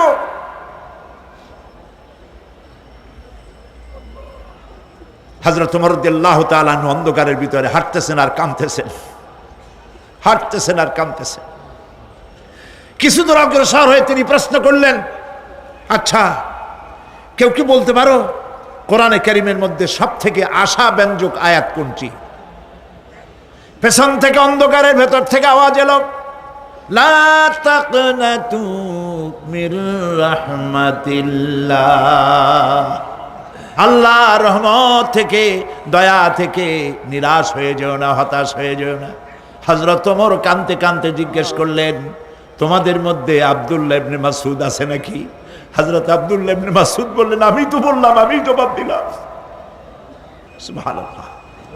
রাইসুল মুফাসসিরিন হযরত আব্দুল্লাহ ইবনে মাসউদ রাদিয়াল্লাহু তাআলা আনহু, তার পা খুব ছোট ছিল। হাদিস শরীফে এসেছে, সাহাবীরা তার পা দেখে একটু মুস্কি মুস্কি হাঁটতেছিল, এত ছোট পা। নবী করিম সাল্লাল্লাহু আলাইহি ওয়াসাল্লাম বললেন, আব্দুল্লাহ ইবনে মাসউদের পা ছোট দেখে হেসো না, কিয়ামতের দিন আব্দুল্লাহ ইবনে মাসউদের ছোট্ট পাটা উহুদ পাহাড়ের চাইতে ওজন বেশি হয়ে যাবে। সুবহানাল্লাহ, সুবহানাল্লাহ। প্রিয় ভাই সব, এই হচ্ছে নবী করিম সাল্লাল্লাহু আলাইহি ওয়াসাল্লাম। তিনি মানুষের সামনে এসব কথাগুলি পরিষ্কার করে বলে দিয়েছেন। সেদিন কোনো উপায় থাকবে না, সেই কিয়ামতের মাঠ। واتقوا يوما لا تجزي نفس عن نفس شيئا ولا يقبل منها شفاعة ولا يؤخذ منها عدل ولا هم ينصرون। সেদিন কেউ কারো সাহায্যে এগিয়ে আসবে না। প্রিয় ভাই সব, অসহায়, এর ইংরেজি হচ্ছে হেল্পলেস। সেদিন গত শুক্রবার এক পুলিশ সমাবেশে আমার জুমার খুতবা ছিল, কয়েক হাজার পুলিশ ছিল সেখানে। আমি আলোচনার মধ্যে এই আলোচনাটা সেখানে আসলো। বললাম, এই পৃথিবীতে আক্ষরিক অর্থে কোনো মানুষ হেল্পলেস হয় না, অসহায় হয় না। কেউ না কেউ সহায় হয়েই যায়। হয় স্বামী, না হয় পিতা, না হয় ছেলে, না হয় মেয়ে, না হয় আত্মীয়, না হয় সরকার। কেউ না কেউ সহায় হয়েই যায়। একেবারে হেল্পলেস এটা পৃথিবীতে হয় না। অসহায় কারে বলে? কিয়ামতের মাঠে মানুষ তা টের পাবে। আল্লাহ তাআলা কিয়ামতের দিন তুমি আমাদেরকে অসহায় করে দিও না। কিয়ামতের দিন তুমি আমাদের জন্য সহায় হয়ে যেও। আল্লাহ পাক বলছেন, সেদিনটি ভয় করো যেদিন কেউ কারো সাহায্যে এগিয়ে আসবে না, কারো পক্ষে কোনো সুপারিশ গ্রহণ করা হবে না, কারো কাছ থেকে কোনো বিনিময় গ্রহণ করা হবে না, কাউকে কোনো সাহায্যও করা হবে না। ইন্না লিল্লাহি ওয়া ইন্না ইলাইহি রাজিউন। আল্লাহ রাব্বুল আলামিন বলেন, لن تنفعكم أرحامكم ولا أولادكم يوم القيامة। কিয়ামতের দিন তোমাদের আত্মীয় স্বজন, তোমাদের সন্তান সন্ততি তোমাদের জন্য কিছু মাত্র কাজে লাগবে না। ইয়াউমা ইয়াফিরুল মারউ মিন আখিহি ওয়া উম্মিহি ওয়া আবিহি ওয়া সাহিবাতিহি ওয়া বানিহি। সেদিন মানুষ তার ভাই, মা বাপ, স্ত্রী ও সন্তান থেকে পলায়ন করবে। সেদিন প্রত্যেকে নিজ নিজ অবস্থায় পতিত হয়ে যাবে। পিতা তার সন্তানকে পরিচয় দেবে না, মা তার সন্তানকে চিনবে না, সন্তান তার মাকে চিনবে না। মানুষগুলি দৌড়াতে থাকবে, পালাতে থাকবে, কেউ কারো সাহায্য সেদিন করতে পারবে না। আমার প্রিয় ভাইয়েরা, সেই কিয়ামতে আল্লাহ পাক আমল নামা আল্লাহর আদালতে মানুষের সামনে পেশ করা হবে। পার্থিব জীবনে মানুষ যা কিছু করেছে কোনো জিনিস লুকায় রাখতে পারবে না, সব প্রকাশ পেয়ে যাবে। কিয়ামতের পূর্বেই আল্লাহ রাব্বুল আলামিন সব কিছুকে রেকর্ড করে রেখেছেন। আবারও বলছি, আল্লাহ পাক কোনো কিছু গোপন রাখেন নাই। কিভাবে রেকর্ড করছেন? وَكُلَّ إِنسَانٍ أَلْزَمْنَاهُ طَائِرَهُ فِي عُنُقِهِ وَنُخْرِجُ لَهُ يَوْمَ الْقِيَامَةِ كِتَابًا يَلْقَاهُ مَنشُورًا। প্রত্যেকের ভালো মন্দ কর্মলিপি আমি তার গলায় ঝুলাই দিছি। আমি তার জন্য কিয়ামতের দিন একটি কিতাব ওপেন করে দেব, গলায় ঝুলানো আছে। আজ বিজ্ঞানীরা আবিষ্কার করেছে মানুষের শরীরের মধ্যে ডিএনএর কথা। এই ডিএনএর মধ্যে সে কেমন হবে, তার প্রজ্ঞা, তার মেধা ইত্যাদি সব কিছু ওর মধ্যে ডিএনএর ভিতরে বিজ্ঞানীরা খুঁজে পাচ্ছে।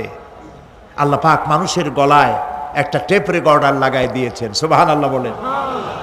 সেই টেপ রেকর্ড আমার এই যে বক্তৃতা ভিডিওতে ধারণ করা হচ্ছে, টেপে ধারণ করা হচ্ছে। এই বুদ্ধিগুলি কে দিছে? আরে ভাই কথা বলবেন তো, আল্লাহর নাম জোরে না। এই বুদ্ধি কে দিয়েছেন? যে আল্লাহ বুদ্ধি দিয়ে আপনার আমার কথা রেকর্ড করাইতে পারে, সে আল্লাহ পাক আপনাদের আমার সাথে অদৃশ্য একটি টেপ রেকর্ড গলার মধ্যে ঝুলায় রাখছেন। এটা বিশ্বাস করবেন না? কিয়ামতের দিন এই রেকর্ড তার সামনে আল্লাহ পাক বলেন, একটা কিতাব ওপেন করে দেব, তারপরে বলা হবে ইকরা কিতাবাকা কাফা বিনাফসিকাল ইয়াউমা আলাইকা হাসিবা। তাকে বলা হবে নিজের কর্মলিপি পড়ে দেখো, আজ তুমি নিজেই নিজের হিসাবের জন্য যথেষ্ট। পড়ো, কোথায় যাবা? জাহান্নামে যাবা না বেহেশতে যাবা? তুমি নিজেই তোমার হিসাব করার জন্য যথেষ্ট। সুবহানাল্লাহ। সেদিন কোনো সাহায্যকারী পাওয়া যাবে না, ওকালতি করার জন্য কাউকে পাওয়া যাবে না। বিশ্বাস করুন, বিশ্বাস করুন, কোন পীর সাহেব, কোন খাজা বাবা কিয়ামতের দিন আপনার আমার উপকারে আসবে না, আসবে না, আসবে না।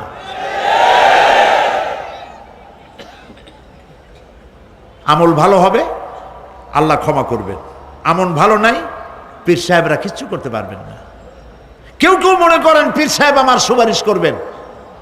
সুপারিশের কথাটা আজকে বলবো না, সুপারিশের কথা আসবে শেষের দিকে ইনশাআল্লাহ। বলেন ইনশাআল্লাহ। মনে করা হয় যে পীর সাহেবরা আমাদেরকে সুপারিশ করবেন। কিয়ামতের দিন আপনারাই দেখবেন ওনাদের সুপারিশ কে করে। যাদেরকে বলা হয় ওলিউল্লাহ, তারা আল্লাহর দৃষ্টিতে আদৌল্লাহ কিনা আপনার আমার জানা নাই। তার আমল কেমন আপনি জানেন না, বাইরের দৃশ্যটাই শুধু দেখেন। ওনার বউ বলতে পারবেন উনি খাঁটি পীর না ধান্দাবাজ। ওনার গ্রামের লোক বলতে পারবে। বিদেশ থেকে ভাড়া করা একজন আইনে মানুষের সামনে দেখানো যায় বিরাট একটা কিছু, কিন্তু তিনি বিরাট না কি এইটা তার বউ, তার গ্রামের মানুষ বুঝবে, ভালো করে চিনবে। বউ চেনে সব থেকে ভালো, সব থেকে ভালো করে চেনে কে? স্ত্রী। তারপরে চেনে ড্রাইভার, তার সাথে যে রাত দিন যে ড্রাইভার থাকে, তার সাথে যে খাদেম থাকে। এরা জানে, এরা দেখতে পায় এই লোকটা মুখ দিয়া যা বলে আসলে লোকটা এইরকম না। বুঝতে পারে কিনা? মানুষের সামনে ধান্দাবাজি করে অনেক কথা টথা বলে মানুষকে মন ভুলানো যায়। এই জন্য কবি বলেছেন, ये हाल तेरा जाल है मकसूद तेरा माल है, ये हाल तेरा जाल है मकसूद तेरा माल है, क्या जब तेरा चाल है लाखों को अंधा कर दिया। নিজেরে বুজুর্গ বানাইয়ে মানুষের সামনে পেশ করছো, তোমার এই হাল হলো তোমার চাল। মানুষের পয়সা পকেটে ভরার জন্য এই কাম করতেছো, কেউ টের পায় না। আল্লাহ পাক ঠিকই টের পাচ্ছেন, ঠিক কিনা বলেন? আল্লাহ পাক ঠিকই টের পাচ্ছেন। বিশ্বাস করুন, কোন পীর সাহেব, কোন খাজা বাবা কিয়ামতের দিন মানুষের কোন উপকারে আসবে না। আল্লাহু আকবার। উপকার হবে কেবলমাত্র নেক আমল। ইয়া আইয়ুহাল্লাযীনা আমানু ওয়াবতাগু ইলাইহিল ওয়াসিলা। কিছু কিছু জাহিল লোকেরা এর তাফসীর করেছে পীর ধরো, যার পীর নাই তার পীর শয়তান। কন নাউযু বিল্লাহ। যদি এইটা সত্য হবে তাহলে ইমাম আবু হানিফার পীরকে, ইমাম শাফিঈর পীরকে, ইমাম আহমদ বিন হাম্বলের পীরকে, যারা এই কথা বলে তারা শয়তানের ওয়াসওয়াসায় নিমজ্জিত। ওয়াবতাগু ইলাইহিল ওয়াসিলা এর তাফসীর হচ্ছে আয় আমলে সালেহ, নেক কাজের ওসিলা ধরো। কি কাজের ওসিলা ধরো? নেক কাজের ওসিলা ধরো। কারণ কিয়ামতের দিন আল্লাহ পাক আরো পরিষ্কার করে বলছেন, লান তানফাকুম আরহামুকুম ওয়ালা আওলাদুকুম ইয়াউমাল কিয়ামা। কিয়ামতের দিন সন্তান সন্ততি আর সম্পদ কোনো কাজে লাগবে না, এগুলি কোনো উপকার হবে না মানুষের জন্য। আর সেখানে উৎকোচেরও কোনো কারবার চলবে না। এই পৃথিবীতে উৎকোচ দিয়ে অনেক কাম করা যায়, কিন্তু কিয়ামতে চলবে না। আল ইয়াউমা লা ইয়ানফাউ মালুন ওয়ালা বানুন। সুবহানাল্লাহ, সুবহানাল্লাহ। যেখানে কিয়ামতের দিন ধন, সন্তান, সন্ততি কোনো কাজে লাগবে না। আল ইয়াউমা তুজজাউনা মা কুনতুম তা'মালুন। আজকে শুধুমাত্র তোমরা যা আমল করেছিলে আর সেরূপ তোমাদেরকে প্রতিফল দেওয়া হবে। যে কাজ করেছ বিনিময়টা ওইরকমই পাবা, এর থেকে বেশি কিছু এখানে পাওয়া যাবে না। কিয়ামতের দিন সামান্য পরিমাণ গুনাহ যদি কেউ করে তাও হাজির করা হবে, সামান্য ভালো কাজ করলেও হাজির করা হবে। একটি আয়াত শুনুন, হযরতে লোকমান হাকিম তার ছেলেকে নসিহত করতেছেন। তিনি কি নবী না রাসূল? বলেন, অনেকে জানেন না। তিনি নবীও নন, রাসূলও নন, তিনি একজন জ্ঞানী মানুষ। সুবহানাল্লাহ। কে দিছে জ্ঞান? আল্লাহ দিছে। সূরা লোকমানের তাফসীর এখানে করছি না? তিনি একজন জ্ঞানী মানুষ। জ্ঞান দিছে কে? আল্লাহ। সেই জন্য তিনি বুদ্ধিজীবী না, তিনি জ্ঞানী। সুবহানাল্লাহ বলেন। হযরতে লোকমান তিনি তার সন্তানকে নসিহত করেছেন। লক্ষ্য করেন, সন্তানকে নসিহত করেছেন, একটা জাতিকে নয়, বিশ্ববাসীকে নয়, শুধু ছেলেকে, শুধু সন্তানকে নসিহত করেছে। এই নসিহতটা আল্লাহর কাছে এত ভালো লেগেছে, এত পছন্দ হয়েছে, যার কারণে আল্লাহ রাব্বুল আলামিন লোকমানের নসিহতকে কোরআন শরীফের মধ্যে উঠায়া চিরন্তন করে দিয়েছেন। নসিহতের মান কি দেখুন। সবটা তো এখন বলবো না, একটা বলি। ওই সময় তো বলছি। একটা নসিহত শোনাই। হযরতে লোকমান তার ছেলেকে ডেকে বলছেন, ইয়া বুনাইয়া ইন্নাহা ইন তাকুম মিসকালা হাববাতিন মিন খারদালিন ফাতাকুন ফি সাখরাতিন আও ফিস সামাওয়াতি আও ফিল আরদি ইয়াতি বিহাল্লাহ ইন্নাল্লাহা লাতীফুন খাবীর। সুবহানাল্লাহ।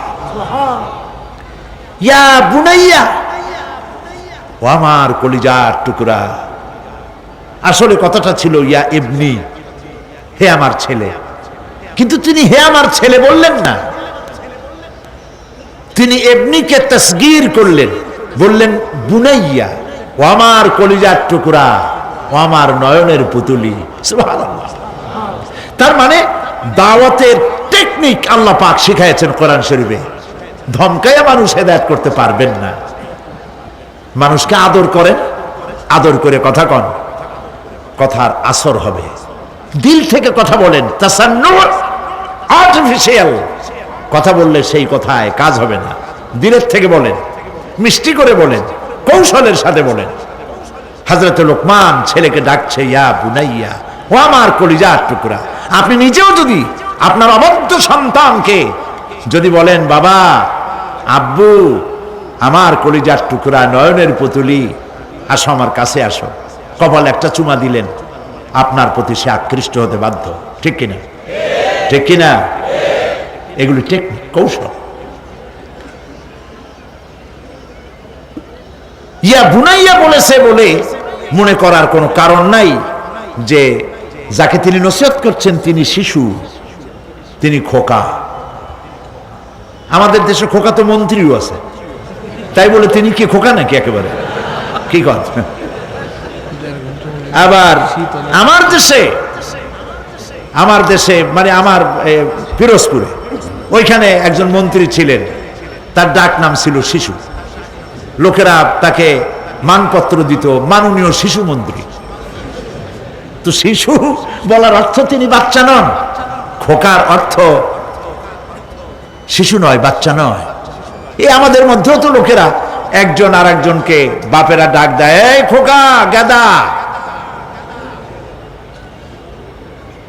দর্শক এবং শ্রোতা মনে করে খুব বাচ্চাই হবে বোধ হয়। মেহমান এসেছে, চা নিয়ে। যখন চা নিয়ে আসলো তখন দেখা গেল খোকা শুধু খোকাই না, কয়েক খোকার বাবাও।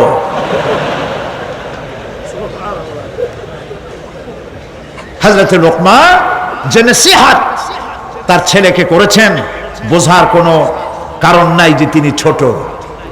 ছোট হলে এত বড় নসিহত বাচ্চাকে করা যায় না। তিনি যে নসিহত করেছেন তার লোড অনেক বেশি। কি নসিহত? হযরত লোকমান নসিহত করছেন, ইয়া বুনাইয়া ইন্নাহা ইনতাকু মিসকালা হাববাতিন মিন খারদালিন। ও আমার কলিজার টুকরা সন্তান, কোন জিনিস রেণুকার মতো,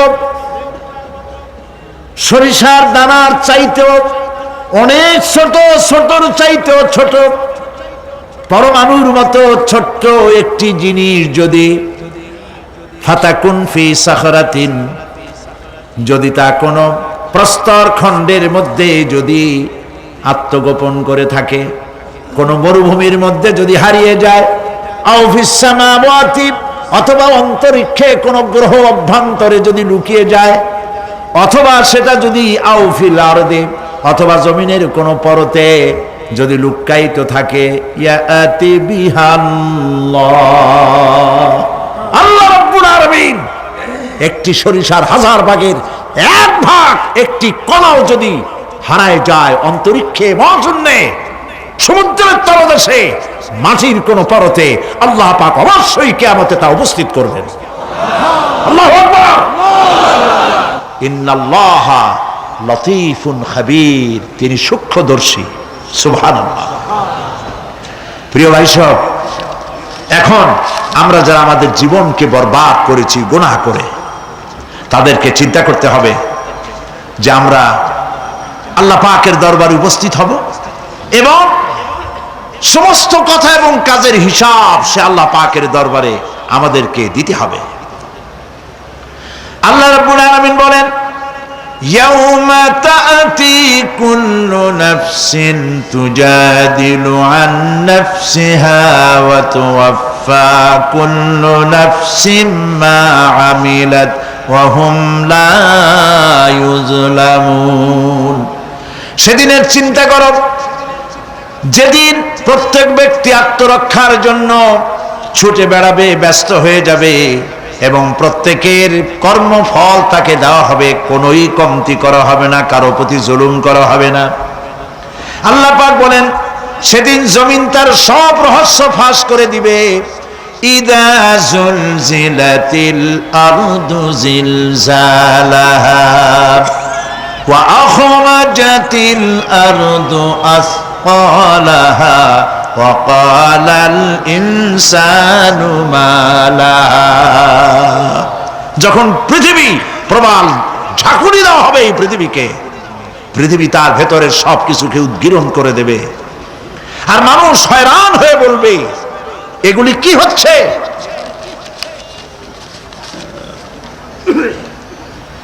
ইয়াউমাইযিন তুহাদ্দিসু আখবারাহা বিআন্না রাব্বাকা আওহা লাহা।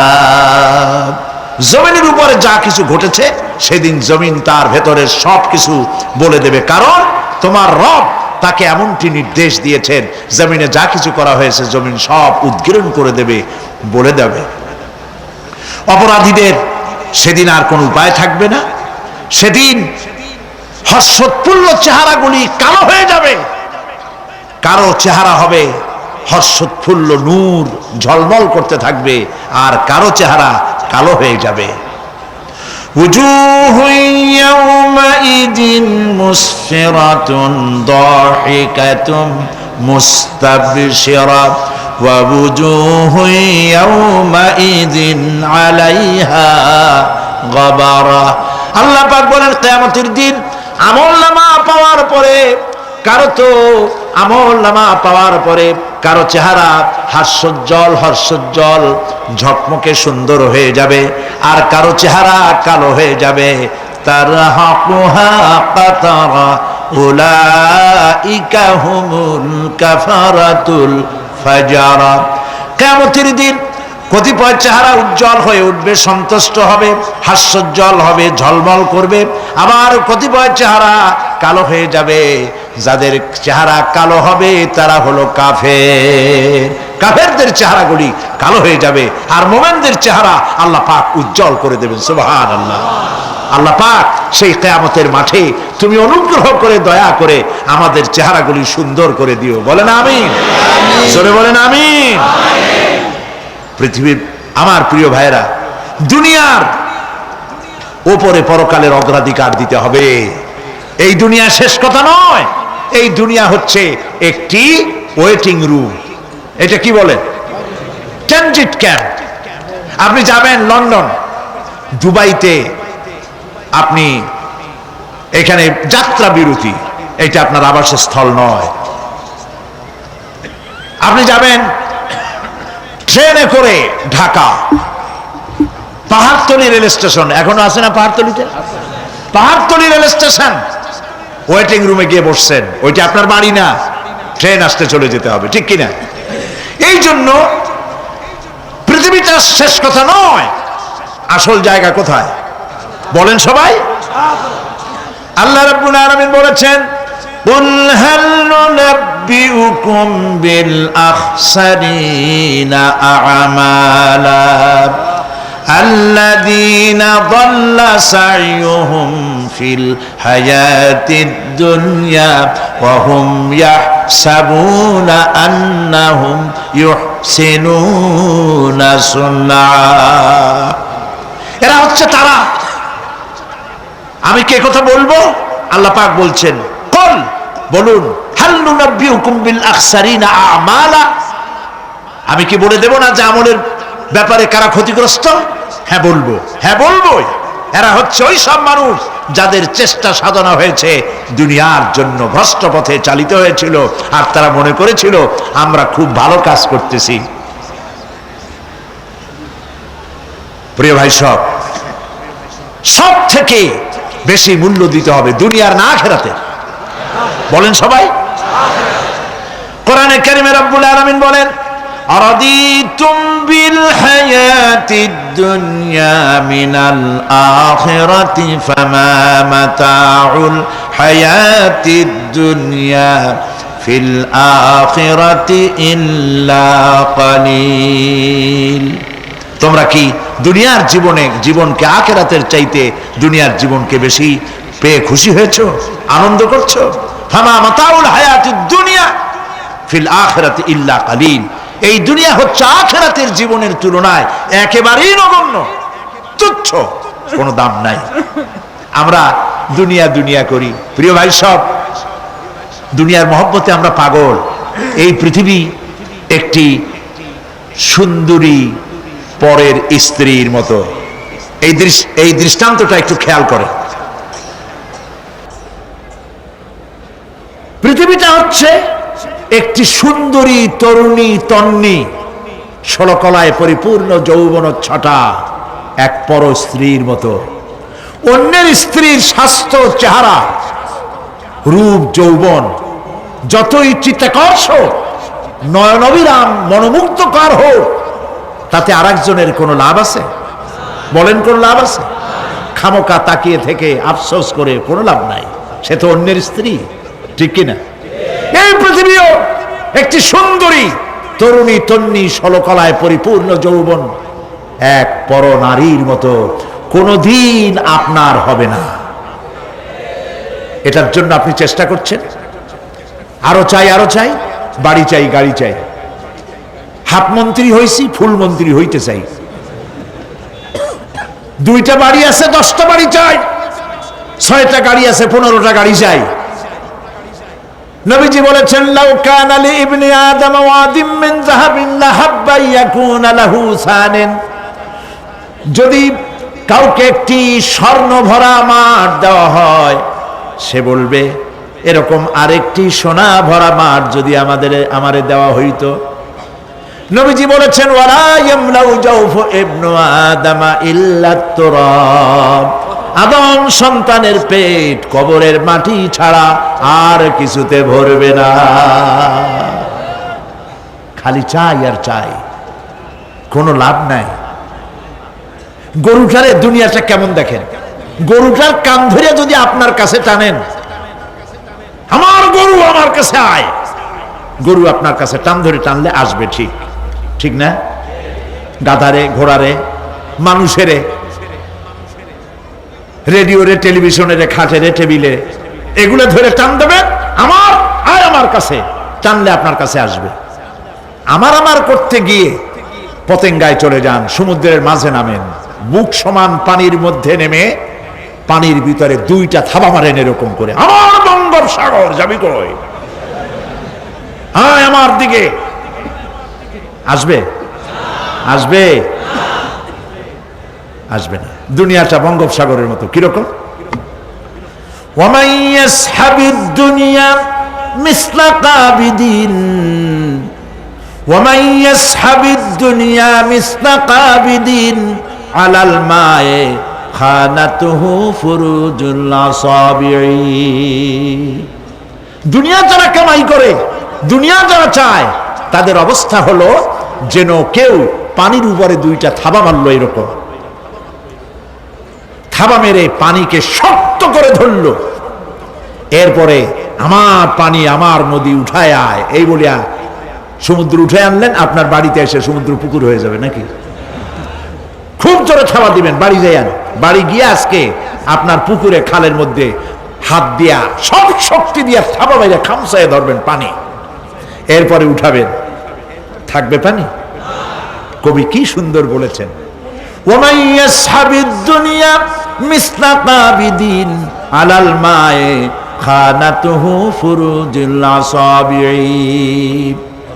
পানির উপরে থাবা মেরে যখন হাত উঁচু করল, খানাতুহু ফুরুজুল আসাবি, তার হাতের মুঠার আঙ্গুলির ফাঁকগুলি তার সঙ্গে খেয়ানত করলো, 1 ফোঁটা পানিও হাতের মধ্যে রইল না, সব পানি হাতের থেকে বেরিয়ে গেল, ঠিক কিনা? ঠিক কিনা? দুনিয়া হচ্ছে এইরকম। এই দুনিয়ায় সাথে মহব্বত করিয়া কোনো লাভ নাই, দুনিয়া আপনারে তালাক দিয়ে দেবে, কোনো লাভ নাই। আল্লাহ রাব্বুল আলামিন বলেন, আপনাদের শীত লাগতেছে নাকি বেশি? তাড়াতাড়ি শেষ করব।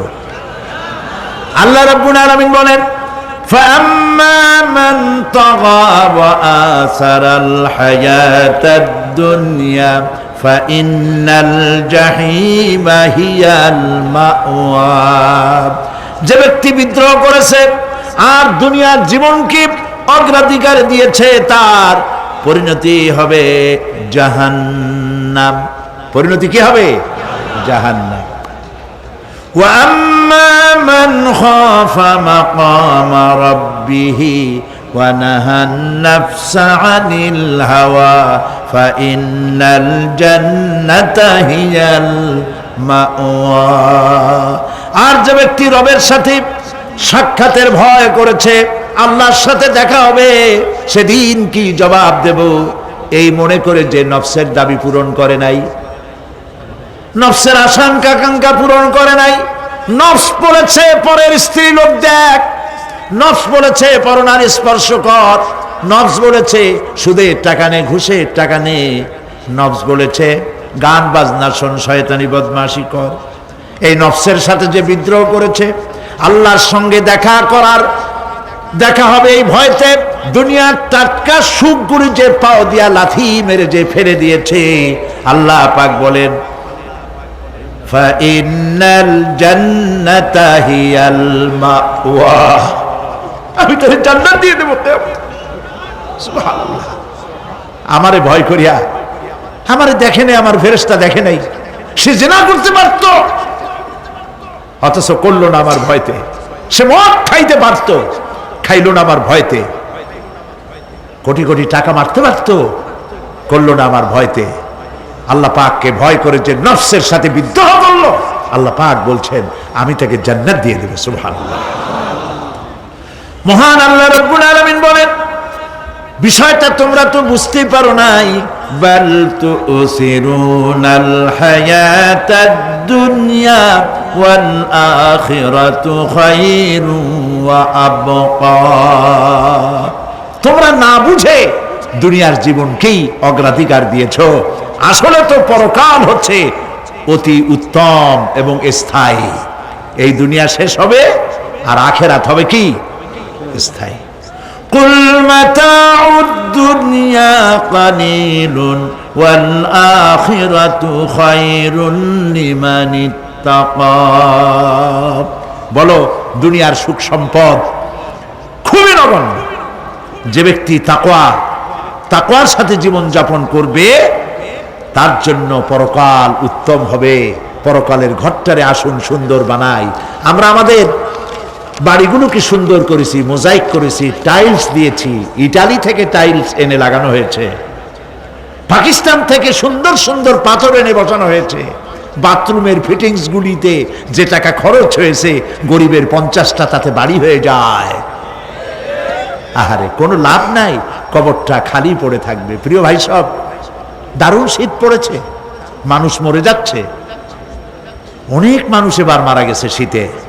আল্লাহর কাছে আমরা বলবো, আল্লাহ তুমি দয়া করে শীত যেটুক না হলে হয় না, তুমি সেইটুক দাও, শান্তি হিসাবে দাও, রহমত হিসেবে দাও, জহমত হিসেবে আমাদেরকে তুমি দিও না। বলি আমিন। প্রিয় ভাই সব,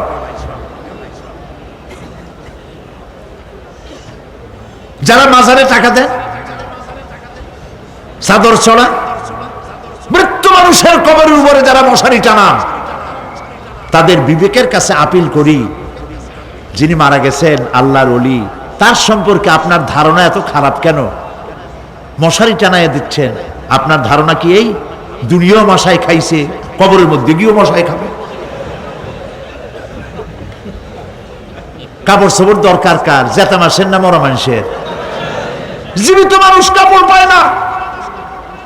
যে দেখেন পাহাড়তলি, যে দেখুন আপনার এখানে কত জায়গা, সব জায়গা তো আমি নাম মনে নাই, বটতলি, তালতলি, বদ্দারহাট, এই যে জায়গাগুলি, কত মানুষ ফুটপাতে শুয়ে আছে না? আহারে, আপনার স্ত্রীর কত শাড়ি আলমারি ভরা, ব্যবহারও করে না, বছরের পর বছর ওখানে নষ্ট হয়ে যাচ্ছে। 10টা শাড়ি বাইর করিয়া অনাথিনী মেয়ে লোকদের গায়ে দিয়ে দেন। মাজারে টাকা দিলেন, চাদর দিলেন, যারা রাস্তার উপরে যারা কেনই গায়ে দিয়ে থাকে, আগুন পোহায়, একটু চাদর নাই, ওদের একটা কাপড় কিনে দেন। প্রিয় ভাই সব, দিল্লির সম্রাট শাহজাহান তিনি তাজমহল তৈরি করেছিলেন।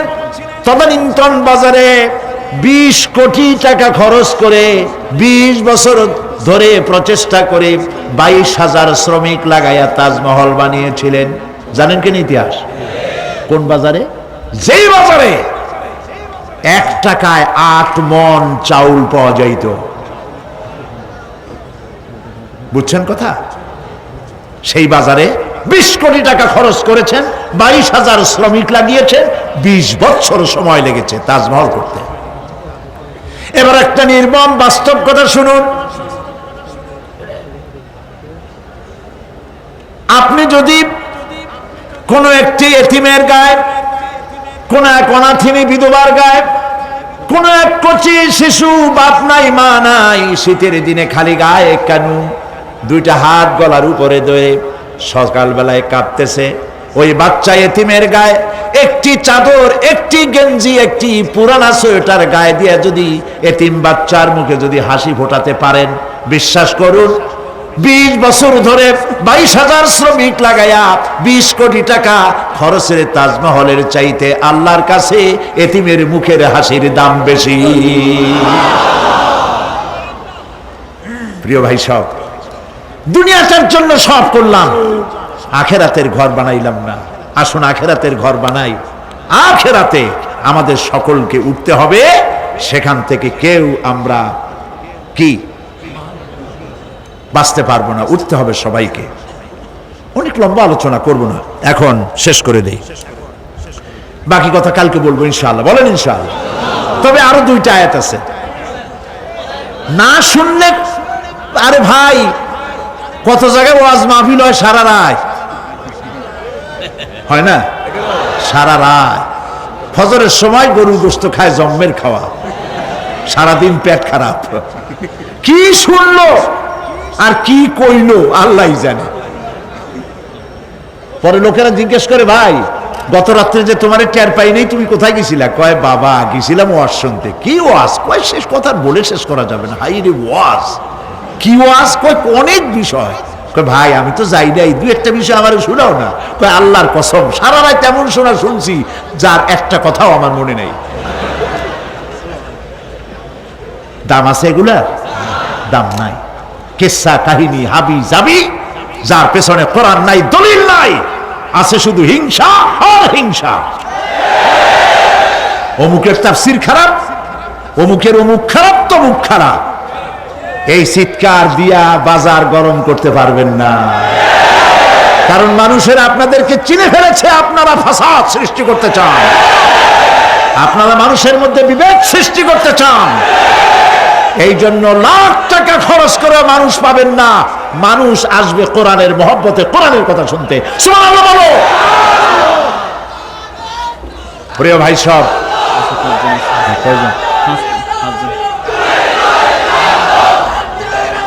প্রিয় ভাই সব, প্রিয় ভাই সব, কাজী এর কারা বলে কি সাহস, কয় যে কোরআন শরীফ তাফসীর পড়ায় ফেলো। আস্তাগফিরুল্লাহ। হুজুর কেবলা আপনি কি নিজে একখান তাফসীর লিখছেন? কোরআনের তাফসীর, কয় যে তাফসীর পড়ায় দেওয়া যায়, বেদ পুরাণ পড়ানো হতো। তাহলে আপনি অন্য ধর্মের কিতাবও পড়াইতে চান, যা আল্লাহ নিষেধ করেছেন? আপনি অন্য ধর্মের বেদ বাইবেল পড়াবার এখতিয়ার কে দিল আপনাকে? কথা বলার সময় একটুখানি সংযত হয়ে কথা বলুন। আমরা বেদকে সম্মান করি, আমরা বাইবেলকে সম্মান করি, প্রত্যেকটি জাতিকে সম্মান করি, শ্রদ্ধা করি, তবে ঈমান আনি কোরআন শরীফের উপরে। সেই জন্য আমার কাছে কথা এসেছে বলে আমি বলছি, আল কোরআন একাডেমি লন্ডন থেকে প্রকাশিত ফি জিলালিল কোরআন সম্পর্কে কিলকাল করেছেন একজন লোক, যাকে এই চিটংবাসীরা কোনোদিন চেনে না, হঠাৎ করে উড়ে এসে জুড়ে বসছেন।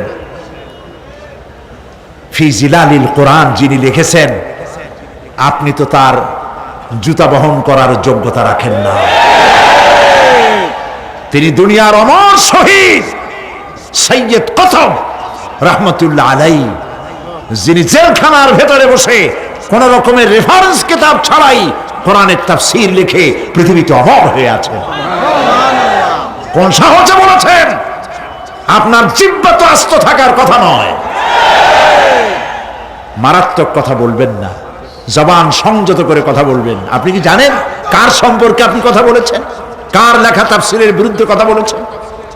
সৈয়দ কুতুব, মিশরের জামাল নাসের তাকে জেলের মধ্যে দিয়েছিল। আপনার কথা শুনে তো মনে হয় আপনি জামাল নাসেরের কোন আত্মীয় হবেন।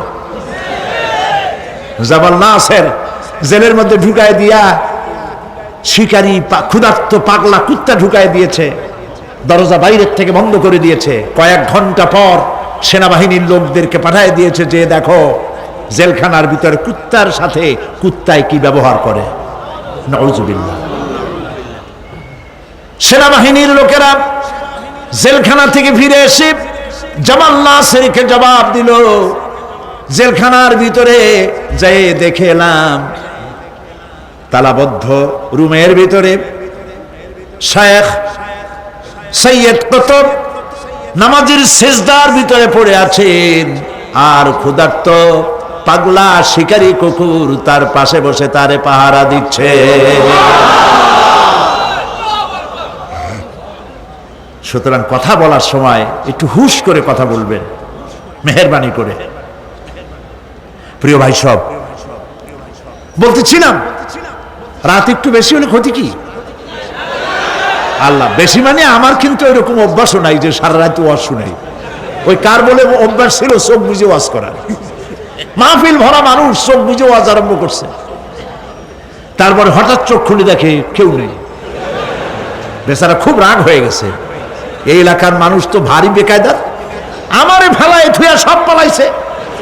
পাশে তাকায় দেখে একটা লোক বসা, কয় যে অন্তত একটা লোক তো পাইলাম, আল্লাহর মেহেরবানি, তুমি খুব ইমানদার ভালো মানুষ যে এতক্ষণ তুমি আমার ওয়াজ শুনছ। লোকটা কয় যে হুজুর আমি ভালো না মন্দ তা জানি না, আমি হলাম মাইক ম্যান, আপনি মাইকও ছাড়েন না, আমিও যাইতে পারি না, তো আমি আপনাদেরকে এই বিপদে ফালাবো না। সংক্ষিপ্ত কথায় শেষ করে দেই, আল্লাহ রাব্বুল আলামিন বলেন এরপরে কি হবে শোনো, ইয়াউমা ইউনফাখু ফিস-সূরি ফাতাআতুনা আফওয়াজা, যেদিন সিংহায় ফুঁক দেওয়া হবে আর তোমরা দলে দলে বেরিয়ে আসবে। ওয়া ফুতিহাতিস সামাউ ফাকানাত আবওয়াবা, আর পাহাড় সমূহ আকাশ সমূহ খুলে দেওয়া হবে, ফলে তা দুয়ার আর দুয়ার হয়ে যাবে, মনে হবে সব দরজা। তার মানে হলো আকাশ থাকবে না, ভেঙে চুরে চুরমার হয়ে যাবে। ওয়াসুজ্জিরাতিল জিবালু ফাকানাত সারাবা, আর পাহাড়গুলিকে চালিয়ে দেওয়া হবে, ফলে মনে হবে মরিচিকা। তার মানে হলো এই দেখলাম পাহাড়, এই পাহাড় নাই, সমস্ত পাহাড়গুলিকে আল্লাহ পাক উড়ায় দেবেন, কোনো পাহাড় তার জায়গায় থাকতে পারবে না। সিংহায় ফুঁক হবে, তাতে করে মানুষের যারা ঘুমিয়ে থাকবে, ঘুমন্ত মানুষগুলি সব জাগ্রত হয়ে যাবে, বলবে ইয়া ওয়াইলাতা ইয়া ওয়াইলানা মান বাসানা মিন মারকাদিনা, হায় আফসোস আমার এই ঘুমকে কে ভেঙে দিল, কিসের আওয়াজে ঘুম ভাঙলো? বলা হবে হাদা মা ওয়াদার রহমান ওয়া সাদাকাল মুরসালুন, এ হচ্ছে রহমানের ওয়াদা আর আল্লাহ রাসূল সত্য কথা বলেছিলেন। সেই জন্য আমাদেরকে এ কথাগুলি বুঝতে হবে, সিংহায় ফুঁক হবে, সেই আওয়াজে আমাদেরকে উঠতে হবে। তারপরে আল্লাহ পাক আকাশ সমূহকে খুলে দিবেন, ফলে তা দরজার দরজায় পরিণত হয়ে যাবে, পাহাড়গুলি চালিয়ে দেওয়া হবে, সেখানে আর কিছুই থাকবে না। পাহাড়গুলো কাল ইহনিল মানফুস, এগুলি ধোনা পেঁজা তুলার মতো সব উঠতে থাকবে। সুবহানাল্লাহ। প্রিয় ভাই, সব বাকি কিয়ামতের দিন এ বললাম, এ পর্যন্ত বলা হলো বিশ্ব পরিক্রমা ধ্বংস হওয়ার ব্যবস্থা সম্পর্কে আল্লাহ পাকের কোরআনের কথাগুলি আপনাদেরকে শোনালাম। আগামীকাল ইনশাআল্লাহ যখন কিয়ামতের ময়দান হবে, সেইখানে হাসরবাসীদের অবস্থা কি হবে, পরিণতি কি হবে, সেই বিষয়ে আলোচনা হবে ইনশাআল্লাহ। আজকের মতো শেষ, মুনাজাতের জন্য বসুন। আজ 5 জন অমুসলিম ইসলাম কবুল করার জন্য মাহফিলে হাজির হয়ে গেছে। কাছে আসুন। লা ইলাহা ইল্লাল্লাহু মুহাম্মাদুর রাসূলুল্লাহ, আল্লাহ ছাড়া কোন ইলাহ নাই, মাবুদ নাই, মুহাম্মদ সাল্লাল্লাহু আলাইহি ওয়াসাল্লাম আল্লাহর প্রেরিত রাসূল। আশহাদু আন লা ইলাহা ইল্লাল্লাহু ওয়াহদাহু লা শারীকা লাহু ওয়া আশহাদু আন্না মুহাম্মাদান আবদুহু ওয়া রাসূলুহু, আমি সাক্ষ্য দিচ্ছি আল্লাহ ছাড়া কোনো ইলাহ নাই, মাবুদ নাই, উপাস্য নাই, তিনি এক, তিনি একক, তার কোনো অংশীদার নাই। আমি আরো সাক্ষ্য দিচ্ছি মুহাম্মদ সাল্লাল্লাহু আলাইহি ওয়াসাল্লাম আল্লাহর বান্দা এবং তার প্রেরিত রাসূল। আসসালামু আলাইকুম। দাঁড়াও দাঁড়াও দাঁড়াও, আল্লাহর মেহেরবানি এরা এখন মুসলমান হয়ে গেল, আলহামদুলিল্লাহ। বলি আলহামদুলিল্লাহ। আল্লাহ পাক তাদের গুনাহ খাতা সব মাফ করে দিয়েছেন। এই মুহূর্ত পর্যন্ত জীবনে যা করছে সব মাফ, সুবহানাল্লাহ। আমি এই বিশাল মাহফিলের পক্ষ থেকে তাদের জন্য দোয়া করি, আল্লাহ যেন খাঁটি মুসলমান বানায় দেন। আমাদের ঘরের মুসলমানগুলি সর্বনাশ হয়ে যাচ্ছে, সেখানে এরাও ইসলামে এসে যেন আল্লাহ পাক তাদের ভাগ্যকে তাওহীদ দিয়া চমকায় দেন। তারা যেন নামাজি হয়, তারা যেন দিনদার হয়, তারা যেন নিজেরা রুজি করে নিজ পায়ে দাঁড়াতে পারে। আসমান এবং জমিনের বালা মুসিবত থেকে আল্লাহ হেফাজত করেন। সবাই বলেন আমিন। আমি এই বিশাল লক্ষ লক্ষ জনতার এই বিশাল মাহফিলের পক্ষ থেকে, আপনাদের সকলের পক্ষ থেকে ইসলাম গ্রহণ করার কারণে আমি তাদেরকে আলিঙ্গন করছি।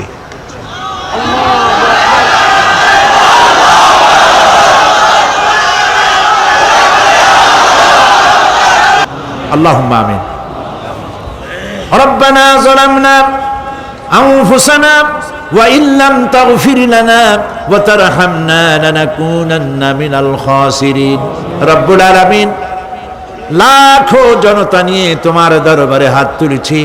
মাহফিলের 3 দিন চলে গেল, বলতে বলতে আর মাত্র 2 দিন বাকি আছে। এই সুন্দর মিলন মেলা আর 2 দিন পরে ভাঙ্গা বাজারে পরিণত হয়ে যাবে। রব্বুল আলামিন, মানুষেরা শীতকে উপেক্ষা করে কোথায় দিনাজপুর, রংপুর, কোথায় বেনাপোল, যশোর, কোথায় বার্মা, কোথায় ভারত, কত দূর দারাজ থেকে কষ্ট করে মাহফিলে এসেছেন।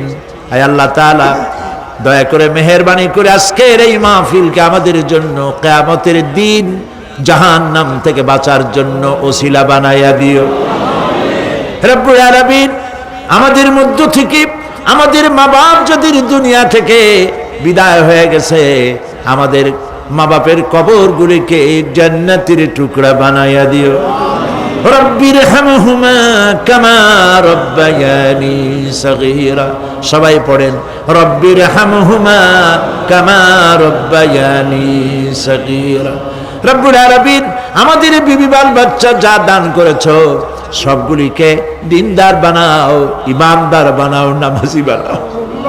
রব্বুল আলামিন, যে কিয়ামতের কথা শুনলাম, যে কিয়ামতের কথা আলোচনা করলাম, সেই কঠিন হাসরের ময়দানে যেদিন মা তার সন্তানকে পরিচয় দিবে না, মা তার সন্তান তার মাকে চিনবে না, গর্ভধারিণী মা ডেলিভারি করে ফেলবে, ভয়ের চোটে মানুষ পাগলের মতো দৌড়াতে থাকবে।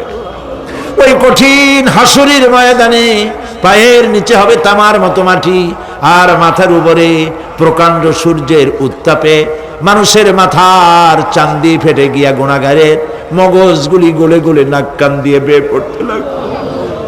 সারা ময়দানে, সারা পূর্বে পানি পানি বলে আল্লাহ তাআলা ওই কঠিন হাসরের ময়দানে তোমার হাবিবের হাতের কাউসারের পেয়ালা আমাদের নসিব করে দিও। রব্বুল আলামিন, 25 লক্ষ টাকার বাজেট করে এ মাহফিলের আয়োজন করেছে সমাজ কল্যাণ পরিষদ। ওয়াল্লাহু গানিয়ুন ওয়া আনতুমুল ফুকারা। আল্লাহ, তুমি বলেছো রব্বুল আলামিন, তোমার বান্দাদের হাত এবং তাদের দিল খুলে দাও, সমাজ কল্যাণ যেন কোনো বিভাগের কাছে ঋণগ্রস্ত না থাকে। আয় আল্লাহ তাআলা, চট্টগ্রামের তোমার ধনী ব্যক্তি, গরিব ব্যক্তি যেই আছে না কেন, সকলের দিল আর মনের ভিতরে তাফসীরের মাহফিলের মহব্বত পয়দা করে দাও। রব্বুল আলামিন, আমাদের যার যে রোগ আছে, ব্যাধি আছে, অসুখ আছে, তুমি মাফ করে দাও। আল্লাহ তাআলা এই মাহফিলের জন্য যারা পরিশ্রম করতেছেন তাদের তুমি কবুল করো। আল্লাহ তাআলা শীতে তোমার বান্দা বান্দীদের কষ্ট হচ্ছে, আল্লাহ তাআলা তুমি রহমান, তুমি রহিম, আর তোমার বান্দাদের কষ্ট হচ্ছে। মাবুদ তুমি দয়া করে মেহেরবানি করে আমাদের দেশে ইউরোপ আমেরিকায় শীত দিলে সেখানে সব ধনী, তাদের অনেক শীত বস্ত্র আছে, আমার দেশের গরিব মানুষ কিচ্ছু নাই বাবু। শীতের চোটে অনেকগুলি মানুষ মারাই গেছে মাবুদ। যেটুকুন না দিলে নয়, দেওয়া উচিত। তুমি সব ভালো জানো, সেটুকুন দাও। যেটা আমাদের জন্য বোঝা হয়, কষ্ট হয়, সেটা তুমি দিও না মাবুদ। তুমি রহমান, তুমি রহিম, তুমি গফুর, তুমি গফফার। আল্লাহ তাআলা বাংলাদেশের উপরে তুমি রহমত নাজিল করো। সব রকমের ষড়যন্ত্রের বেড়াজাল ছিন্ন ভিন্ন করে বাংলাদেশকে সারা পৃথিবীর মাঝে আদর্শ রাষ্ট্র হিসেবে মাথা উঁচু করে দাঁড়াবার তৌফিক দিয়ে দিও। বাকি আরো 2টি দিন আছে আল্লাহ, কালকে মহিলা মাহফিল, তোমার বান্দীদেরকে আল্লাহ তুমি হাজির করে দিও, পরিবেশ ভালো রেখে দিও আল্লাহ তাআলার। বাকি 2 দিনের তাফসীর মাহফিলের ইন্তজাম এই সমাজ কল্যাণ পরিষদ করতে পারবে না। আল্লাহ তাআলা তুমি তোমার বান্দার বান্দীদেরকে যে পরিমাণে হাজির করো, এটা তোমার দয়া, এটা তোমার মেহেরবানি। এর পেছনে আমাদের কোনো কৃতিত্ব নাই। বিনয়ের সাথে স্বীকার করছি, সমাজ কল্যাণের কোনো কৃতিত্ব নাই, বরং এর মধ্যে প্রশংসার যেটুকুন সবটুকুনের মালিক তুমি, আর ব্যর্থতার দায় দায়িত্ব সব আমাদের। আল্লাহ তুমি আমাদের মাফ করে দিয়ে এই মাহফিলকে হেদায়েতের জরিয়া করে দাও। রব্বানা تقبل منا إنك أنت السميع العليم وتب علينا إنك أنت التواب الرحيم سبحان ربك رب العزة عما يصفون وسلام على المرسلين الحمد لله رب العالمين واجعل آخر كلامنا عند الموت لا إله إلا الله মুহাম্মাদুর রাসূলুল্লাহ। আসসালামু আলাইকুম ওয়া রাহমাতুল্লাহ।